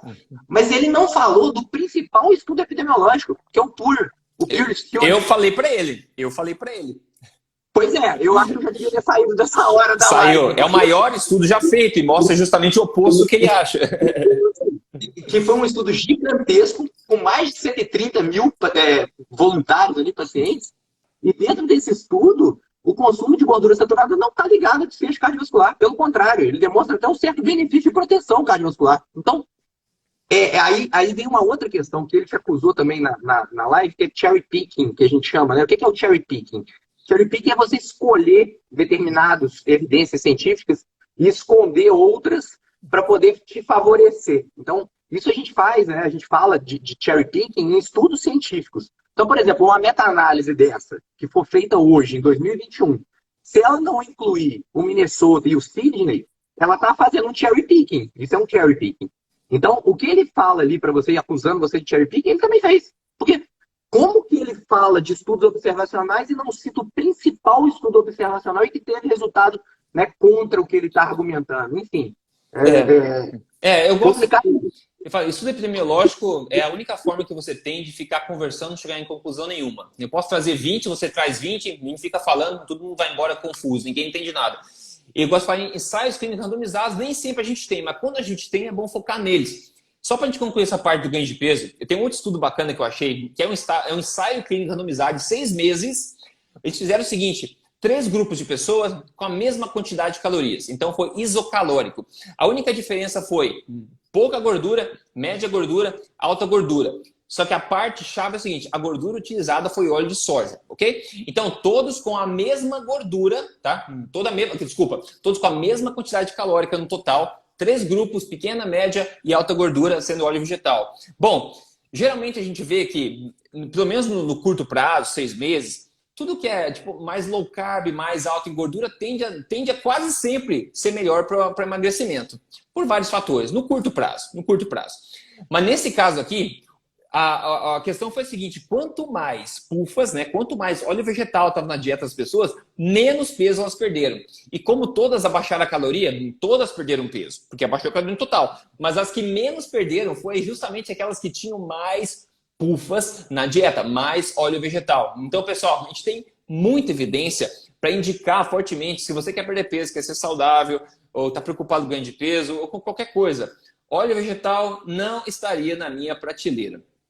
E entra dentro do mecanismo que você citou, né? Da organela, da mitocôndria. É justamente isso. Exato. E eu não sei se você chegou a ver, tem alguns estudos também correlacionando o consumo de óleos vegetais com aumento de resistência insulínica. Né? Então, sim. Predispõe o indivíduo que consome mais óleos vegetais a se tornar um indivíduo pré-diabético ou até mesmo diabético pelo consumo exagerado. E aí entra também a questão de induzir uma maior fome, a pessoa talvez comer mais carboidratos refinados, enfim, entra tudo junto na mesma levada. Então, é realmente um ponto de muita atenção e que as pessoas têm que ter, sem dúvida nenhuma. Com certeza. E tem 2 tipos de... É um assunto complicado, não vou entrar nisso agora, mas tem 2 tipos de resistência à insulina. Tem uma a nível metabólico corporal total e uma a nível fisiológico, a nível do adipócito, que pode ser confuso para muita gente. E tem bastante evidência mostrando que o óleo vegetal, ele tende a deixar o seu adipócito, a célula de gordura, mais sensível à insulina. Ah, mas é bom, né? né? Não é bom no sentido que aquela célula de gordura vai sempre estar recebendo gordura, ele vai começar a crescer. Ou seja, o seu corpo vai ficar mais propenso a armazenar gordura, você comendo até a mesma quantidade de calorias. Quem quer isso? Ninguém quer isso. Tem muita prova sobre esses assuntos. E Túlio, para a gente não ficar 4 horas aqui, eu quero responder umas perguntas do pessoal daqui a pouquinho. Mas, cara, como é que a gente evita o consumo de óleo vegetal hoje? Porque esse negócio, tá, como você falou, tá em todo lugar. No mercado, você pega qualquer pacote, olha atrás, você vai achar óleo vegetal. Restaurante, quase certeza que o buffet inteiro vai ser feito em óleo vegetal. Você tende a dar alguma dica nesse sentido, assim, como as pessoas pelo menos evitar 90%? Como é que você faz? Não, claro, cara. Pô, primeira coisa é comer comida de verdade, né? Se a pessoa simplesmente evitar os industrializados, né? Evitar ficar comprando coisa no mercado, ela já está saindo bem na frente de qualquer outra pessoa que não come comida de verdade. Então, comer comida de verdade, para mim, é o primeiro, número um. Assim, você fala assim, qual que é a dica principal? Comer comida de verdade, né? Segunda coisa, é na hora de cozinhar, a gente dá preferência para algum tipo de gordura que não contenha o ômega 6, o ácido linoleico, principalmente. Então, evitar realmente o óleo refinado é muito importante. Se você ler, você não sei que já leu, mas se os ouvintes aqui lerem como que é feito esse processo de refino do óleo vegetal, cara, eu duvido que alguém tenha coragem de botar isso na boca. Juro, duvido. É impressionante. Então, assim, para evitar, talvez, cozinhar, na hora de cozinhar, dar preferência para uma gordura, porque isso é uma outra coisa. Quando a gente vai falar de qual gordura para cozinhar, todo mundo fica pensando no ponto de fumaça. Né? Pô, ponto de fumaça, ponto de fumaça. O ponto de fumaça dos óleos vegetais realmente ele é um ponto de fumaça maior do que os outros. Isso aí, se a gente for olhar, é verdade. É verdade. Assim como tem uma inverdade muito grande também, porque as pessoas acham que o ponto de fumaça do azeite de oliva ele é muito baixo. E não é. O ponto de fumaça do azeite de oliva é um ponto de fumaça mais alto também. Não tão alto quanto os óleos vegetais refinados, mas também um ponto de fumaça mais alto. Agora, a grande questão é a estabilidade dessa molécula ao calor. Quando a gente fala de estabilidade de molécula, aí são outros 500. Porque todo mundo fica, ponto de fumaça. E esquece que uma gordura poliinsaturada exposta ao calor, por exemplo, se você for cozinhar com ômega 3, apesar de ser uma gordura muito boa, ele vai queimar, vai oxidar e vai virar uma porcaria de gordura para poder cozinhar. Então, a estabilidade dessa molécula, quando exposta a alta temperatura, também tem que ser levada em consideração junto com o ponto de fumaça. E aí é imbatível, né, Rodrigo? Assim, ó, imbatível. Banha de porco, sebo bovino. A manteiga ela tem um ponto de fumaça muito baixo, apesar de uma estabilidade um pouco mais alta. Mas talvez você misturar um pouco de manteiga com azeite de oliva pode elevar um pouquinho esse ponto de fumaça e trazer uma estabilidade para essa molécula. O próprio azeite de oliva dá para cozinhar com ele. Agora, o que não dá é essas moléculas instáveis do PUFA, do ácido linoleico, a gente levar ela a alta temperatura, porque ela com certeza vai ser oxidada e ela vai trazer prejuízo para o nosso organismo. Então, limpar isso daí eu acho que é bem importante. Cara, você falou muito, muito bem. O pessoal que discute a ideia desses óleos vegetais serem facilmente oxidados realmente incrível, eu não consigo entender, porque a nível molecular, como você falou, a própria definição de uma gordura poliinsaturada, que ela tem pelo menos aí 2 ligações covalentes. Quanto mais ligações covalentes na molécula você tem, mais reativa, mais instável é aquela molécula. Então, o óleo vegetal é líquido, né, em temperatura ambiente, justamente por isso. A gordura saturada ela é sólida, porque ela não tem ligação covalente, ela está estável. E quando você aquece, ela tende a ficar mais estável. E o ponto de fumaça, eu adorei que você falou também, porque eu estava pensando e pensei assim, cara, beleza. Ponto de fumaça, óleo vegetal tende a ter mais alto. Mas, cara, quando na culinária que a gente precisa disso e se precisa quanto? Daí eu fui ver, dei uma pesquisadinha, Masterchef, o Food Network, e fui ver o seguinte, chefes e pessoal que cozinha para fritar em imersão, que eu não recomendo de forma alguma, tá? Para você fritar em imersão, colocar dentro daquele pote e fritar a batatinha frita. A temperatura recomendada para fazer isso de forma correta é de 175 a 190 graus Celsius para fritar em imersão, ok? Para você cozinhar na frigideira ou na panela em casa, isso vai entre 90 a 130 graus, ok? 90 a 130 se você quer caramelizar rapidamente a carne até 170 graus, ok? Para você ter uma ideia. Então você não precisa de um óleo com 250 graus de ponto de fumaça para comer essa história. A manteiga, você falou bem, vai de 140 a 175. Ou seja, dá para cozinhar com manteiga, porque tipicamente é de 90 a 130, manteiga de 140 a 175. Eu cozinho direto com ela. Se eu quiser dar uma tostada no bife, talvez eu não use. Se eu quiser fritar em imersão, nunca faço. Eu não usaria manteiga. Agora, se você quer usar uma manteiga que tem um altíssimo ponto de fumaça é a ghee, a manteiga clarificada, 250 graus. É mais alto ainda que vários óleos vegetais, para quem quer. A banha 190, o sebo 220, eu tenho anotado aqui. O azeite, você falou perfeitamente, vai de 160 até 200, é consideravelmente alto. Óleo de coco 175 a 200, canola 200, 250, soja 235.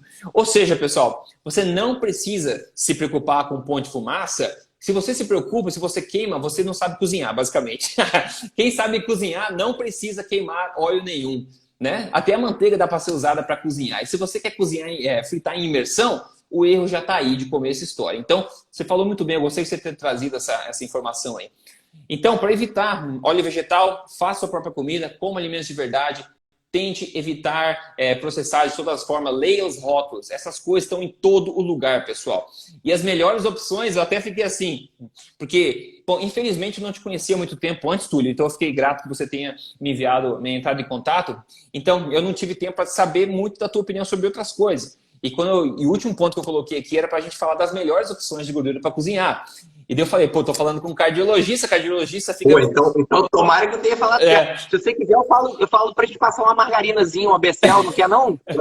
Então, eu achei assim, bom, vai que ele começa a ficar vermelho, né? Porque qualquer cardiologista que você começa a falar que sebo, que banha, que manteiga, que ghee é bom para cozinhar, ele vai te chutar do escritório. A grande maioria. Tem pessoas como você, que você mesmo falou. O sebo, a batatinha do McDonald's até a década de 80, acho que foi um pouco antes, era frita em sebo.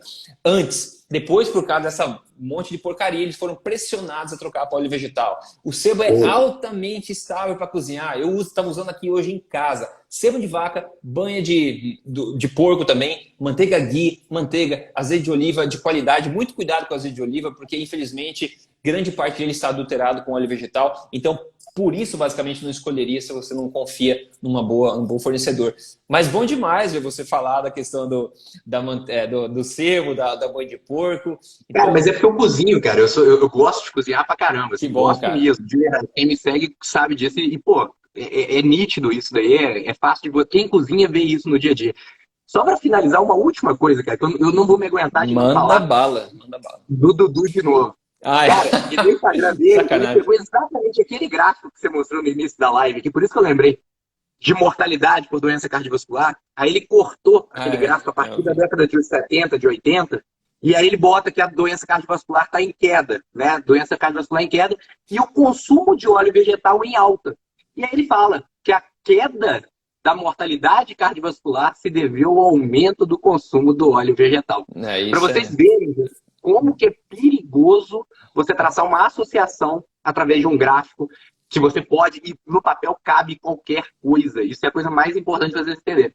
Ele simplesmente ignorou que a partir da década de 80 surgiram as estatinas, que querendo ou não diminui o risco cardiovascular, surgiram os stents, surgiu a cirurgia de revascularização do miocárdio, surgiram trocas valvulares, enfim, dentro da medicina como um todo, a cardiologia intervencionista foi disparado, o que mais evoluiu, talvez junto com o tratamento de câncer, com quimioterápicos e tudo.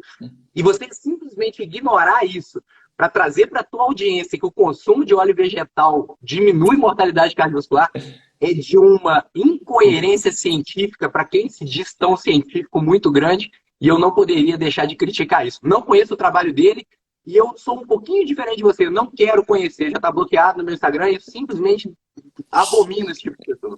Não, concordo. Eu só participei da live, também não conhecia. Eu participei porque ele falou, o Rodrigo tem medo de discutir comigo. Eu falei, bom, marca aí qualquer hora. Mas então, a hora que... Foi até meio constrangedor essa hora, porque a hora que ele mostrou esse gráfico, eu olhei e falei, não. Eu falei, eu não conseguia ver direito. Eu falei, qual que é a primeira data ali do eixo X ali? 1970. Eu falei, beleza. Eu virei minha tela aqui e mostrei, vamos ver a foto inteira, né? Você não pode... teve isso na live também? Eu perdi essa. Eu peguei e falei assim, vamos ver aqui, vamos ver o gráfico inteiro, desde 1900. Aí você vê as duas curvas subindo lindamente juntas, assim. E daí ele cortou quando parou, né? Cortou só lá em cima. Eu não aguento esse tipo de discussão, cara. Por isso que eu te falei no início da live aqui, nossa, como que você tá de parabéns pela tua educação, sabe? Tua postura na live. Mas com certeza essa postura tua é de um cara que mora fora do Brasil há um tempo e já tem um nível cultural maior do que o nosso, assim, porque, cara, sem brincadeira eu não ia tolerar, não. Você tá de parabéns, né? Obrigado. Eu acho que, assim, numa discussão, quem perde as estribeiras, perde a discussão, na minha opinião. Então, se você manter a cabeça no lugar, tudo bem, tranquilo, você tende a ficar numa posição de vantagem. Agora, pessoal, eu liguei as perguntas aqui. Eu acho a gente vai ficar uns minutinhos aqui, não muito, mas uns minutinhos. Então, quem tiver alguma pergunta boa aí, porreta, na lata, manda aí, que daí a gente pode, eu e o Dr. Túlio aqui, a gente pode responder para você. Eu espero que vocês com essa live, pelo amor de Santo Onofre, né, tenham entendido que óleo vegetal não deve estar perto de você. Eu costumo brincar que um raio seguro de distância do óleo vegetal da sua casa é 2 quilômetros. Se tiver 1,5 km alguém, eu já ficaria meio inseguro. Então, fica muito longe da sua casa. Óleo vegetal não deve entrar na sua casa e você não deve ir e consumir coisas que contêm isso aí. Por uma variedade de motivos que a gente falou hoje aqui, né? Então, vamos ver se alguém pergunta, a gente já responde aqui. Só mais uma, Rodrigo. Diga. Dá uma olhada nas perguntas aí, só vou falar uma outra coisa que ficou faltando. Quando a gente falou do subtipo do colesterol, né, do tamanho da partícula, a gente chama de tamanho, partículas boas, a gente chama de tipo A, e partículas ruins de tipo B, que eu brinco de tipo B de bosta, né, de ruim. O que acontece? A partícula tipo B, gente, ela está diretamente relacionada com resistência insulínica, com alto consumo de carboidratos e de óleos vegetais. E a partícula tipo A, que é a partícula boa, ela está diretamente relacionada com o consumo de gordura saturada, com estilo de vida adequado, com exercício físico. Então, tudo que você vê de bom no estilo de vida, melhora o tipo A. E tudo que você vê de ruim no seu estilo de vida, você piora o tipo B. Então, como que você defende uma coisa que piora o seu padrão tipo B do LDL colesterol? Exatamente. É uma coisa, né? E essa pergunta que eu coloquei na tela aí da Gabriela, perguntou, mas o LDL... E essa pergunta eu acho que é muito importante mesmo, como a gente está falando, já falou na live, mas é muito importante, porque o LDL não é o colesterol ruim. Cara, e me corta o coração 2 vezes nessa live já. A segunda vez agora é quando as pessoas melhoram todos os marcadores metabólicos, e inclusive a minha mãe, que tem assim... Eu queria imprimir e enquadrar na parede atrás aqui os exames dela. Ela tem 66 anos agora, 67. É incrível. Só que daí o LDL, como ela come gordura saturada, ele fica... É a única coisa assim que tá fora do padrão de hoje, digamos assim, do cardiologista. Então ele esquece todo o resto, o peso, todos os outros números. E fala assim, esse LDL aí a gente vai ter que dar uma olhada, hein? Será que não é melhor cortar a gordura saturada, comer mais óleo vegetal ou tomar uma estatina? Então o LDL, como o Dr. Túlio falou, eu falei aqui, não é uma coisa só. Não é uma coisa só. Você comer porcaria, você piora o tipo ruim do LDL e aí ele acaba sendo ruim. Mas um LDL alto, num contexto inteiro metabólico positivo, o corpo sabe o que ele faz, esse não é o problema. Então você como cardiologista aí, por favor, fala pro pessoal aí do LDL. O LDL tá alto, você tem que se preocupar imediatamente com ele. Rodrigo, cara, assim, ó. 60% do meu atendimento, basicamente, é por causa de LDL aumentado, sabe? 60%. Existem casos que a gente tem que se preocupar. Exemplo, tá? Um paciente que está inflamado, um paciente que está obeso, um paciente que tem um score de cálcio aumentado, que é um método de rastreio de risco cardiovascular interessantíssimo. Muito bom. Para a gente ficar tranquilo ou não com relação a esse LDL. Então, quando a gente pega um paciente que tende a ter fatores de risco adicionais e ele tende a ter, por exemplo, um score de cálcio aumentado, é claro que a gente deve se preocupar com esse LDL. E a gente tem maneiras de abaixar o LDL que não são pare de comer gordura saturada, que não são tome estatina. Quer ver uma maneira? Suplementação. Existem suplementos muito bem demonstrados, ricos em flavonoides, por exemplo, como o extrato de bergamota, por exemplo, que a gente consegue reduzir esse LDL colesterol sem entrar com uma estatina para esse paciente, por exemplo. Fitosterol, às vezes, também pode ser uma alternativa. Então, a gente pode ter uma outra arma que não seja nem remédio e nem parar de comer gordura saturada. Uma outra coisa que é muito importante é você respeitar a individualidade também genética daquele paciente. Nem todo mundo está no mesmo bolo. Todo mundo tem a tendência de achar que todo mundo reage da mesma forma e tudo. Eu tenho pacientes no consultório, e você deve ver isso também na prática clínica, que o cara tem altíssimo consumo de gordura saturada e por vezes o LDL dele cai. Por quê? Porque esse camarada, às vezes, ele metaboliza muito bem uma gordura saturada de cadeia longa. E ele usa aquilo como fonte energética, não está associado com o consumo de carboidratos refinados junto. Então, nem todo mundo está sempre no mesmo pacote. E o LDL é a mesma coisa. Então, um jeito para você ficar muito tranquilo com relação a isso, assim, ó, o LDL está alto. Como que eu vou me tranquilizar? sabendo o teu risco cardiovascular, esse é o primeiro ponto, e aí o Scott Kalse ajuda muito, e sabendo a qualidade desse seu LDL. Então, como você pode inferir a qualidade desse LDL? Uma relação de apolipoproteína B e A, né? ApoB sobre ApoA. É um jeito fácil de você poder ver isso. Ou dosar, fazer um subfracionamento do LDL, dosar o LDL oxidado. E aí você fecha. Se você tiver todas as armas à mão, você consegue manejar esse paciente de uma maneira muito mais segura e fácil, né? Isso acontece com muita gente. E a maioria dos resultados, Rodrigo, assim, ó, começou low carb, aumentou o LDL. A maioria dos casos eu falo assim, não precisa fazer nada, relaxa. Teu colesterol tem uma qualidade boa e você tem baixo risco cardiovascular. Então relaxa.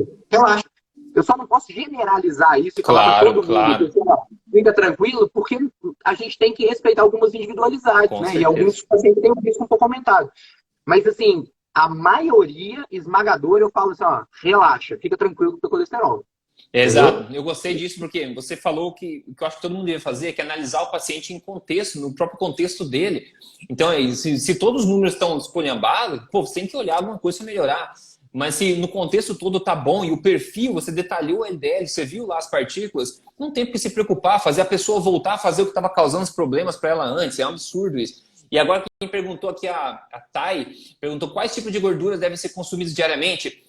A resposta é muito simples. Aquelas que naturalmente ocorrem na natureza, aquelas que a gente vem consumindo literalmente há milhões de anos, porque óleo vegetal é impossível de você ter em quantidade na natureza. Você precisa de uma refinaria para criar óleo vegetal. Então, a gente falou do sebo, gordura banha, a gordura da carne, óleo de coco, azeite de dendê, em muitos lugares que tem, que é uma coisa milenar também, a banha, a manteiga, a ghee, gordura animal. Eu sou grande fã da gordura animal, desde sempre.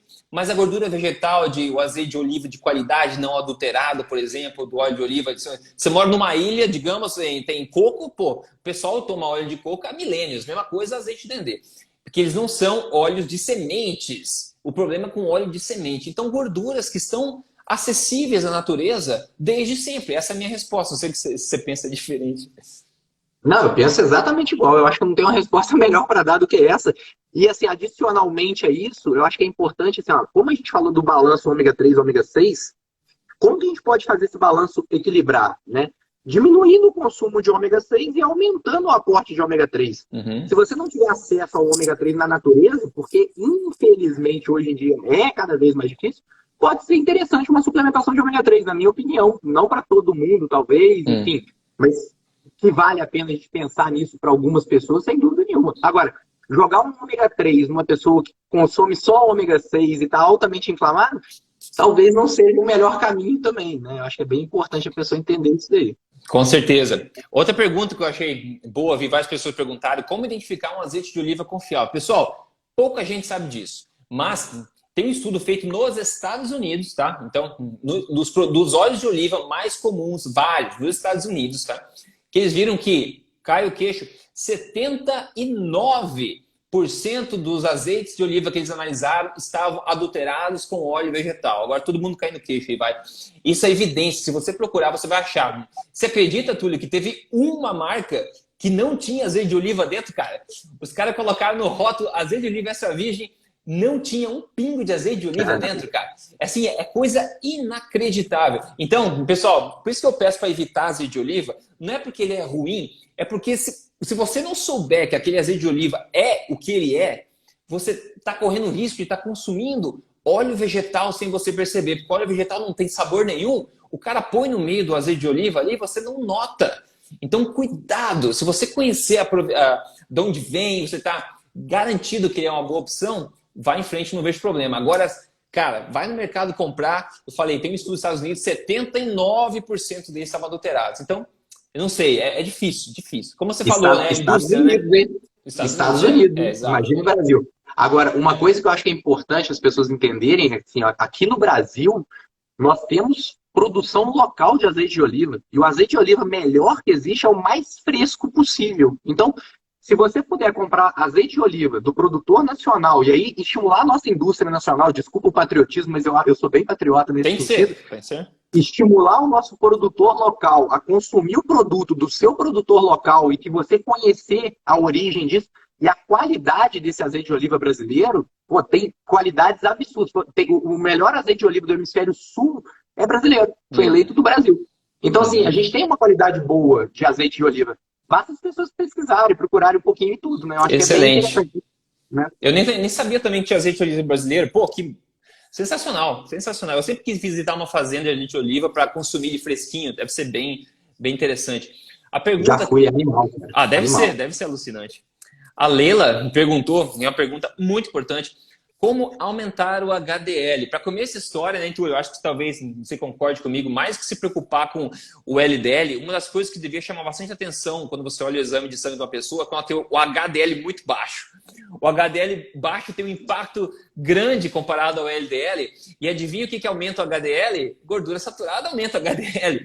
Mas muitas coisas que abaixam o HDL são as mesmas coisas que estão criando um esculhambo no seu organismo, que são as mesmas coisas de sempre. O açúcar, o óleo vegetal, não sei o quê, que aumenta o triglicerídeo, aumenta a glicose, aumenta a resistência à insulina, aumenta tudo e abaixa o HDL. Então o baixo HDL é um sinal vermelho. Mas ninguém é melhor que você para falar sobre isso, Túlio. Fala um pouco do HDL para o pessoal entender. Cara, assim, ó, o HDL, gente, só para vocês entenderem, ele é a molécula que faz o transporte reverso do colesterol. O que é o transporte reverso? Lembra quando eu falei que o colesterol ele entra lá dentro do cano do PVC, se deposita lá dentro?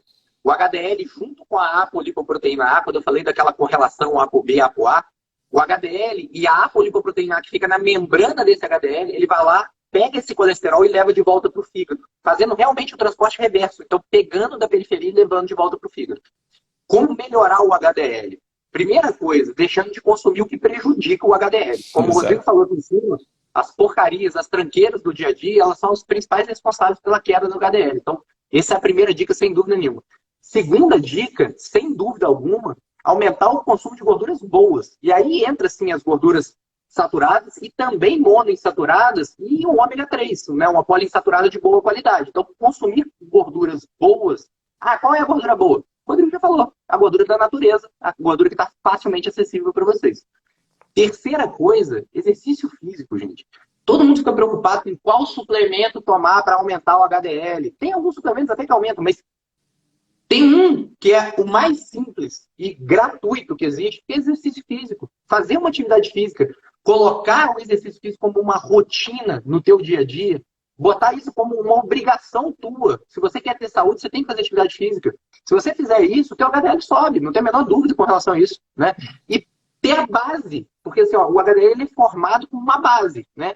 Se você tiver essa base sólida, bem feita, tudo começa a funcionar bem, porque ele também aumenta os seus hormônios, tem uma síntese hormonal que está associada com o aumento do HDL. O corpo da gente, como o Rodrigo já falou algumas vezes, ele é muito inteligente.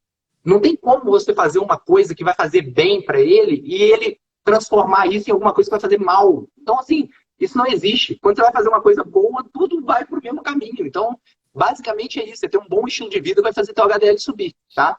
Muito bom, sensacional. E a última pergunta aqui para responder é: qual é a sua opinião sobre o documentário The Game Changers, né? O Game Changers é Dieta dos Gladiadores, né? Isso, eu peguei essa pergunta para falar também do What the Health e todos esses documentários veganos que a gente está vendo no Netflix em todos os lugares, tá? Você tem mais chance de aprender nutrição assistindo episódio dos Simpsons do que assistindo esse, porque pelo menos você não vai aprender uma coisa errada, ok? Para quem quer a opinião sobre o Game Change, Dieta dos Gladiadores, você pode digitar no YouTube, já fiz um vídeo, Dieta dos Gladiadores, Polesso, Rodrigo, lá você vai achar. Mas, pessoal, entenda o seguinte, é teoria da conspiração, né? Ah, Rodrigo, mas está no Netflix, é mentira? Cara, tem que focar nas evidências que esses caras usam. Esses caras são salafrários pra caramba.